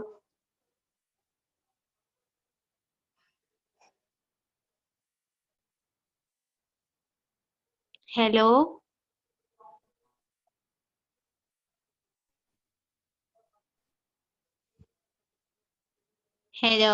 മെയിൻ ഫീച്ചർ എന്ന് പറയുന്നത് പെരിറ്റോണൈറ്റിസ് ആ. അത് കാരണമുള്ള ഫീച്ചേഴ്സ് ആയിരിക്കും പേഷ്യന്റ് പ്രസന്റ് ചെയ്യുന്നത്. അപ്പം പെരിറ്റോണൈറ്റിസിന്റെ ഫീച്ചേഴ്സ് എന്തൊക്കെയാ? അവിടെയും പേഷ്യന്റിന് സിവിയർ പെർസിസ്റ്റന്റ് എപ്പിഗാസ്ട്രിക് പെയിൻ ഉണ്ടാവും. പിന്നെ ആദ്യമേ ആ പെയിൻ എപ്പിഗാസ്ട്രിക് റീജിയനിലും റൈറ്റ് സൈഡിലും മാത്രമേ കാണത്തുള്ളൂ. പിന്നെ അത് ഫുള്ള് ഡിഫ്യൂസ് ആവും, സ്റ്റൊമക്ക് ഫുൾ ആവും, അല്ലെങ്കിൽ അബ്ഡോമൻ ഫുൾ ആവും. പിന്നെ അബ്ഡോമനിൽ നമ്മൾ തൊടുമ്പോഴത്തേക്കും പേഷ്യന്റിന് ഭയങ്കര വേദനയായിരിക്കും. ടെൻഡർനെസ് ഉണ്ടായിരിക്കും. പിന്നെ ടെൻഡർനെസ്സും കാണും, റീബൗണ്ട് ടെൻഡർനെസ്സും കാണും. നമ്മൾ പാൽപേറ്റ് ചെയ്തിട്ട് കൈ എടുക്കുമ്പോഴും പേഷ്യന്റ് നല്ല വേദന പറയും. അതാണ് റീബൗണ്ട് ടെൻഡർനെസ്. പിന്നെ ഫീവർ, പെരിറ്റോണൈറ്റിന്റെ ഫീച്ചേഴ്സ്: ഫീവർ കാണും, വോമിറ്റിംഗ് കാണും, ടാക്കിപ്നിയ, ടാക്കിക്കാർഡിയ, അബ്ഡോമിനൽ ഡിസ്റ്റൻഷൻ. കാരണം വയറിലെ സാധനങ്ങളെല്ലാം പെരിറ്റോണൽ ക്യാവിറ്റിയിലോട്ട് വന്നേക്കും. അന്നേരം ഫ്ലാങ്സ് ഒക്കെ ഫുൾ ആയിരിക്കും. അബ്ഡോമൻ ഡിസ്റ്റൻഡഡ് ആയിരിക്കും. പിന്നെ ഗാർഡിങ് ആൻഡ് റിജിഡിറ്റി കാണും. GAUR, ഗാർഡിങ് ആൻഡ് റിജിഡിറ്റി ഇതുണ്ടായിരിക്കും. പിന്നെ ഒരു ഇമ്പോർട്ടന്റ് ഫൈൻഡിങ് എന്ന് പറയുന്നത്, നമുക്ക് നോർമലി ലിവർ ഡൾനെസ് നമുക്ക് പാൽപേറ്റ് ചെയ്യാൻ പറ്റുമല്ലോ. പക്ഷെ ഇവിടെ പെർഫറേഷൻ വന്നതുകൊണ്ട് ഈ എയർ എല്ലാം കൂടെ എവിടെ വരും? ഡയഫ്രത്തിന്റെ അടിയിൽ വന്നിരിക്കും. അപ്പോഴത്തേക്കും നമ്മൾ ലിവർ ഡൾനെസ്സിന് വേണ്ടി പെർക്കസ് ചെയ്യുമ്പോഴത്തേക്കും നമുക്ക് ലിവർ ഡൾനെസ് കിട്ടത്തില്ല. കാരണം എയർ കാരണമുള്ള റെസണന്റ് നോട്ടായിരിക്കും കിട്ടുന്നത്. മനസ്സിലായോ? മനസ്സിലാവുന്നുണ്ടോ? ഇനി അപ്പം പെർഫറേറ്റഡ് ഡിയോഡിനൽ അൾസറിന്റെ ഫീച്ചേഴ്സ് എന്ന് പറയുന്നത് first one severe epigastric pain ആയിരിക്കും, പിന്നെ റൈറ്റ് സൈഡിൽ ഉണ്ടാവും പെയിന്, പിന്നെ ഡിഫ്യൂസ്ലി ഫുൾ അബ്ഡോമൻ കാണും, പിന്നെ പാൽപേറ്റ് ചെയ്യുമ്പോഴത്തേക്കും ടെൻഡർനെസ് ഉണ്ടാവും, റീബൗണ്ട് ടെൻഡർനെസ് ഉണ്ടാവും, പിന്നെ അബ്ഡോമിനൽ ഗാർഡിങ്, റിജിഡിറ്റി, പിന്നെ പെരിറ്റോണൈറ്റിസിന്റെ ഫീച്ചേഴ്സ് ആയ ഫീവർ, വോമിറ്റിങ്, അബ്ഡോമിനൽ ഡിസ്റ്റൻഷന്, പിന്നെ ഇമ്പോർട്ടന്റ് ആയിട്ട് ലിവർ ഡൾനെസ് നമുക്ക് കിട്ടത്തില്ല, പർക്കസ് ചെയ്യാൻ പറ്റത്തില്ല. കേട്ടോ? ഇനി ഈ പെർഫറേറ്റഡ് ഡിയോഡിനൽ അൾസറിന് 3 സ്റ്റേജ് ഉണ്ട്. ഫസ്റ്റ് സ്റ്റേജ് എന്ന് പറഞ്ഞാൽ സ്റ്റേജ് ഓഫ് കെമിക്കൽ പെരിറ്റോണൈറ്റിസ്, അതായത് ഈ ഗ്യാസ്ട്രിക് കണ്ടന്റ് എല്ലാം കൂടെ പെരിറ്റോണിയത്തിലോട്ട് വരുന്നു, പെരിറ്റോണിയത്തിനെ ഇറിറ്റേറ്റ് ചെയ്യുന്നു, അപ്പോൾ ഉണ്ടാകുന്നതാണ് stage of chemical peritonitis. Stage of reaction എന്ന് പറയുന്നത് ഈ ആസിഡിന്റെ ഒക്കെ ആക്ഷൻ കാരണം പെരിറ്റോണിയത്തിനെ ഇറിറ്റേറ്റ് ചെയ്യുന്നതുകൊണ്ട് പെരിറ്റോണിയം കൂടുതൽ ഫ്ലൂയിഡിനെ സെക്രീറ്റ് ചെയ്ത് ഈ ആസിഡിന്റെ ആക്ഷന് റെസിസ്റ്റ് ചെയ്യാൻ നോക്കും. അന്നേരം പേഷ്യന്റിന് പെയിൻ ഭയങ്കര കുറവായിരിക്കും. ആ സ്റ്റേജ് ആണ് സ്റ്റേജ് ഓഫ് റിയാക്ഷൻ എന്ന് പറയുന്നത്. മനസ്സിലായോ? ഹലോ? അടുത്ത സ്റ്റേജ് ഓഫ് ഡിഫ്യൂസ് ബാക്ടീരിയൽ പെരിറ്റോണൈറ്റിസ് എന്ന് പറയുന്നത് ഇനി ആ നമ്മുടെ സ്റ്റൊമക്കിലും ഡിയോഡിനത്തിനും ഉള്ള ബാക്ടീരിയൽ ഫ്ലോറ ഒക്കെ ഉണ്ടല്ലോ, അതെല്ലാം കൂടെ പെരിറ്റോണിയൽ ക്യാവിറ്റിയിലോട്ട് വരും. എന്നിട്ട് ഒരു ഡിഫ്യൂസ് ആയിട്ടുള്ള ഒരു പെരിറ്റോണൈറ്റിസ് ഉണ്ടാക്കും. അതിനെയാണ് സ്റ്റേജ് ഓഫ് ഡിഫ്യൂസ് ബാക്ടീരിയൽ പെരിറ്റോണൈറ്റിസ് എന്ന് പറയുന്നത്. മനസ്സിലായോ? ഇനി അടുത്ത ഇൻവെസ്റ്റിഗേഷൻ എന്ന് പറയുന്നത് അതൊന്നുമില്ല, നമ്മളിപ്പം ക്ലിനിക്കൽ ഫീച്ചറിനകത്ത് പറഞ്ഞത് തന്നെ. എയർ എല്ലാം കൂടെ വന്ന് ഡയഫ്രത്തിന്റെ താഴെ ഇരിക്കുമെന്ന് പറഞ്ഞില്ലേ? അപ്പം എക്സ്റേ എടുത്ത് നോക്കുമ്പോഴത്തേക്ക് നമ്മൾ കാണുന്നത് എയർ അണ്ടർ ഡയഫ്രം ആയിരിക്കും. എയർ അണ്ടർ ഡയഫ്രം, ഇതാണ് ഇൻവെസ്റ്റിഗേഷൻ. പിന്നെ അൾട്രാസൗണ്ടും CT ഒക്കെ നമ്മൾ എടുക്കും. കേട്ടോ? പിന്നെ ഇതിന്റെ ട്രീറ്റ്മെന്റ് എന്ന് പറയുന്നതാണ് മോഡിഫൈഡ് ഗ്രഹാംസ് ഓപ്പറേഷൻ. ഈ മോഡിഫൈഡ് ഗ്രഹാംസ് ഓപ്പറേഷൻ എന്ന് വെച്ചാല് നമ്മുടെ സ്റ്റൊമക്ക് ഇതാണെന്ന് വെച്ചോ, ഇവിടെ ഒരു അൾസർ ഉണ്ട്, അത് പെർഫറേറ്റ് ചെയ്ത് പുറത്തോട്ട് വന്നു. അപ്പൊ നമ്മൾ എന്താന്ന് വെച്ചാല് നമ്മൾ അബ്ഡോമൻ ഓപ്പൺ ചെയ്യും. ഓപ്പൺ ചെയ്തിട്ട് ആ പെർഫറേഷൻ വന്ന ആ ഭാഗം ഉണ്ടല്ലോ, അൾസർ ഇരുന്ന് പെർഫറേറ്റ് ചെയ്യും, അത് നമ്മൾ ഫ്യൂച്ചർ ചെയ്യും. മനസ്സിലായോ? എന്നിട്ട് നമുക്ക് ഇവിടെ ലെസ്സർ ഒമൻഡോം ഗ്രേറ്റർ ഒമൻഡോം ഒക്കെ ഉണ്ടല്ലോ. ഇവിടെ ഗ്രേറ്റർ ഒമൻഡോ, ഇവിടെ ലെസ്സർ ഒമൻഡോ. ഈ ഒമൻഡത്തിന്റെ ഒരു പാഡ് ഓഫ് ഫാറ്റ് എടുത്തിട്ട് നമ്മൾ എന്ത് ചെയ്യും, ഈ പെർഫറേഷന്റെ പുറത്തോട്ട് ഇങ്ങനെ വെക്കും. എന്നിട്ട് അതും കൂടെ ഫ്യൂച്ചർ ചെയ്ത് അങ്ങ് വെക്കും. മനസ്സിലായോ? ആ പെർഫറേഷൻ ഉണ്ടായ ആ ഭാഗവും നമ്മൾ ഫ്യൂച്ചർ ചെയ്യും. പിന്നെ ഒമൻഡോ എടുത്ത് പെർഫറേഷൻ ഫ്യൂച്ചർ ചെയ്തതിന്റെ പുറത്ത് വെച്ചിട്ട് അതും ഫ്യൂച്ചർ ചെയ്യും. നമ്മൾ ഒമൻഡോവും പെർഫറേഷനുമായിട്ട് ഫ്യൂച്ചർ ചെയ്യും. അപ്പൊ അങ്ങനെ ചെയ്യുമ്പോഴത്തേക്കും ഈ ഒമൻഡം ഈ പെർഫറേഷൻ ആയിട്ട് നന്നായിട്ട് അഡ്ഹർ ചെയ്തിരുന്നിട്ട് പെട്ടെന്ന് ഹീലിംഗ് പ്രൊമോട്ട് ചെയ്യിപ്പിക്കും.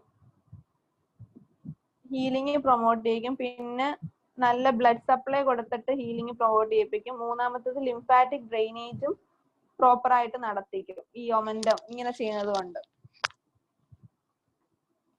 മനസ്സിലായോ? എന്നിട്ട് നമ്മൾ ഒരു ഡ്രെയിൻ അബ്ഡോമിനിൽ വെച്ചിട്ട് നമ്മൾ അബ്ഡോമിൻ ക്ലോസ് ചെയ്യും. അത്രയാണ് അതിന്റെ ട്രീറ്റ്മെന്റ്. അപ്പം ട്രീറ്റ്മെന്റ് എന്ന് പറഞ്ഞാൽ മോഡിഫൈഡ് ഗ്രഹാംസ് ടെക്നിക്ക്. അവിടെ നമ്മൾ ചെയ്യുന്നത് ഒമൻഡോപെക്സി. അങ്ങനെ ഒമൻഡോ പെർഫറേഷൻ ക്ലോസ് ചെയ്തിട്ട് നമ്മൾ ഒമൻഡോ എടുത്ത് വെക്കുന്നതിന് പറയുന്നതാണ് ഒമൻഡോപെക്സി. എന്നിട്ട് പെരിറ്റോണിയത്തിനകത്ത് വീണ മറ്റു സാധനങ്ങളെല്ലാം എടുത്ത് ക്ലിയർ ചെയ്ത് പെരിറ്റോണിയൽ ടോയ്ലറ്റിംഗ് നമ്മൾ ചെയ്യും.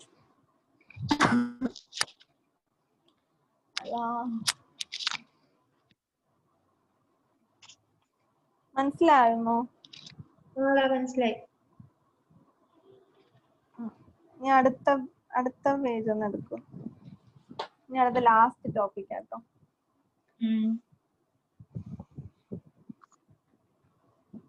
നിങ്ങൾക്ക് എന്തെങ്കിലും മനസ്സിലായോ? അതോ എല്ലാം ഒരു പുകയാണോ?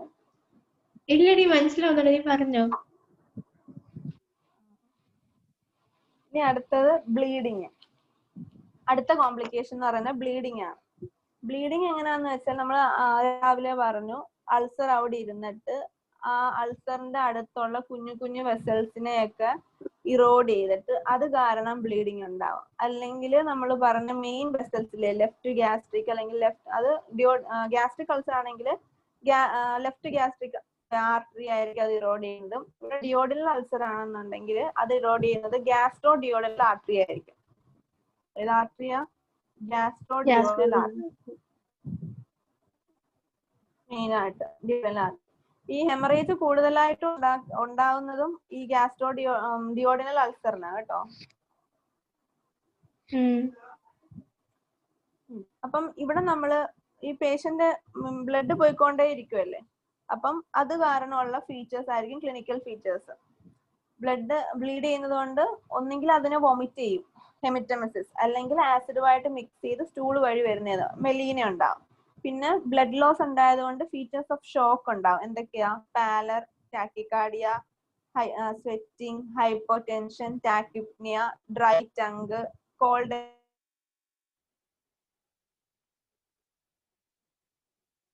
ഹലോ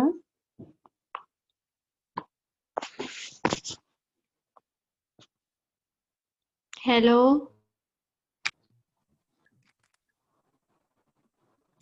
എവിടെ വരെ Hello. കേട്ട്?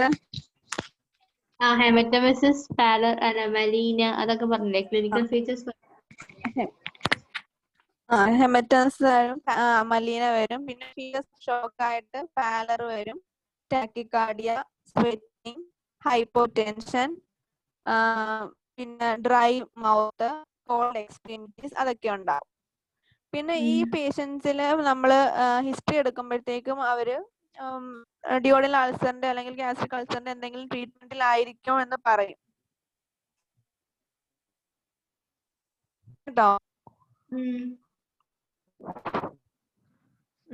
പിന്നെ ഇവിടെയും പെർഫറേഷൻ കാരണം പെയിൻ ഉണ്ടാവും, പെയിൻ ആൻഡ് ടെൻഡർനെസ് എപ്പിഗാസ്ട്രിക് റീജിയനിൽ അതൊക്കെ ഉണ്ടാവും. പിന്നെ ഇവരുടെ ഇൻവെസ്റ്റിഗേഷൻ എന്ന് പറയുന്നത്, ഇൻവെസ്റ്റിഗേഷൻ നമ്മൾ ബ്ലഡ് ഗ്രൂപ്പ് ഇൻവെസ്റ്റിഗേഷൻ വലുതായിട്ടൊന്നും ഇല്ല. നമ്മൾ ഗ്യാസ്ട്രോസ്കോപ്പി ചെയ്ത് നോക്കിയിട്ട് അൾസർ എന്തെങ്കിലും ഉണ്ടോ, അൾസറിനകത്തുനിന്ന് ബ്ലീഡിങ് എന്തെങ്കിലും ഉണ്ടോ, അതൊക്കെ നമ്മൾ നോക്കുന്നത്. ആക്റ്റീവ് അൾസർ ആണോ അതൊക്കെ നോക്കും. ഇപ്പം ഇൻവെസ്റ്റിഗേഷൻ ഗ്യാസ്ട്രോസ്കോപ്പി എഴുതിയാൽ മതി. ഗ്യാസ്ട്രോസ്കോപ്പി ആണ് കൺഫർമേറ്ററി. അത് അൾസറിനെ ഐഡന്റിഫൈ ചെയ്യും. പിന്നെ ബ്ലീഡിങ് എവിടുന്നാണെന്ന് നമുക്ക് കാണാൻ പറ്റും. പിന്നെ ട്രീറ്റ്മെന്റ്, ഇതിന്റെ ട്രീറ്റ്മെന്റ് രണ്ടെണ്ണം ഉണ്ട്. നമുക്ക് കൺസർവേറ്റീവ്ലിയും ട്രീറ്റ് ചെയ്യാം, സർജിക്കലിയും ട്രീറ്റ് ചെയ്യാം. കൺസർവേറ്റീവ് ട്രീറ്റ്മെന്റ് എന്ന് പറയുന്നത്, ഷോക്ക് ഉണ്ടല്ലോ പേഷ്യന്റിന്, അപ്പൊ നമ്മള് എയർവേ, ബ്രീത്തിങ്, സർക്കുലേഷൻ ഒക്കെ മെയിൻറ്റെയിൻ ചെയ്യണം.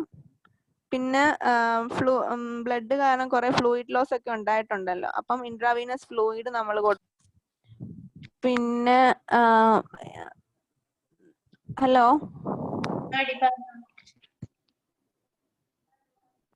പിന്നെ നമ്മൾ സ്റ്റൊമക് വാഷ് ചെയ്യണം. പിന്നെ അൾസർ കാരണമുള്ള ബ്ലീഡിങ് ആണല്ലോ, അപ്പൊ അത് കാരണം നമ്മൾ അൾസറിന്റെ ട്രീറ്റ്മെന്റ് റാനിറ്റിഡിൻ ഇൻട്രാവീനസ് ആയിട്ടാണ് കൊടുക്കണം. ഫെമോറ്റിഡിൻ, പാൻഡോപ്രസോൾ, ഒമിപ്രസോൾ, പ്രോട്ടോൺ പമ്പ് ഇൻഹിബിറ്റേഴ്സും പിന്നെ H2 ബ്ലോക്കേഴ്സും കൊടുക്കും. പിന്നെ നമ്മൾ ചെയ്യുന്നത്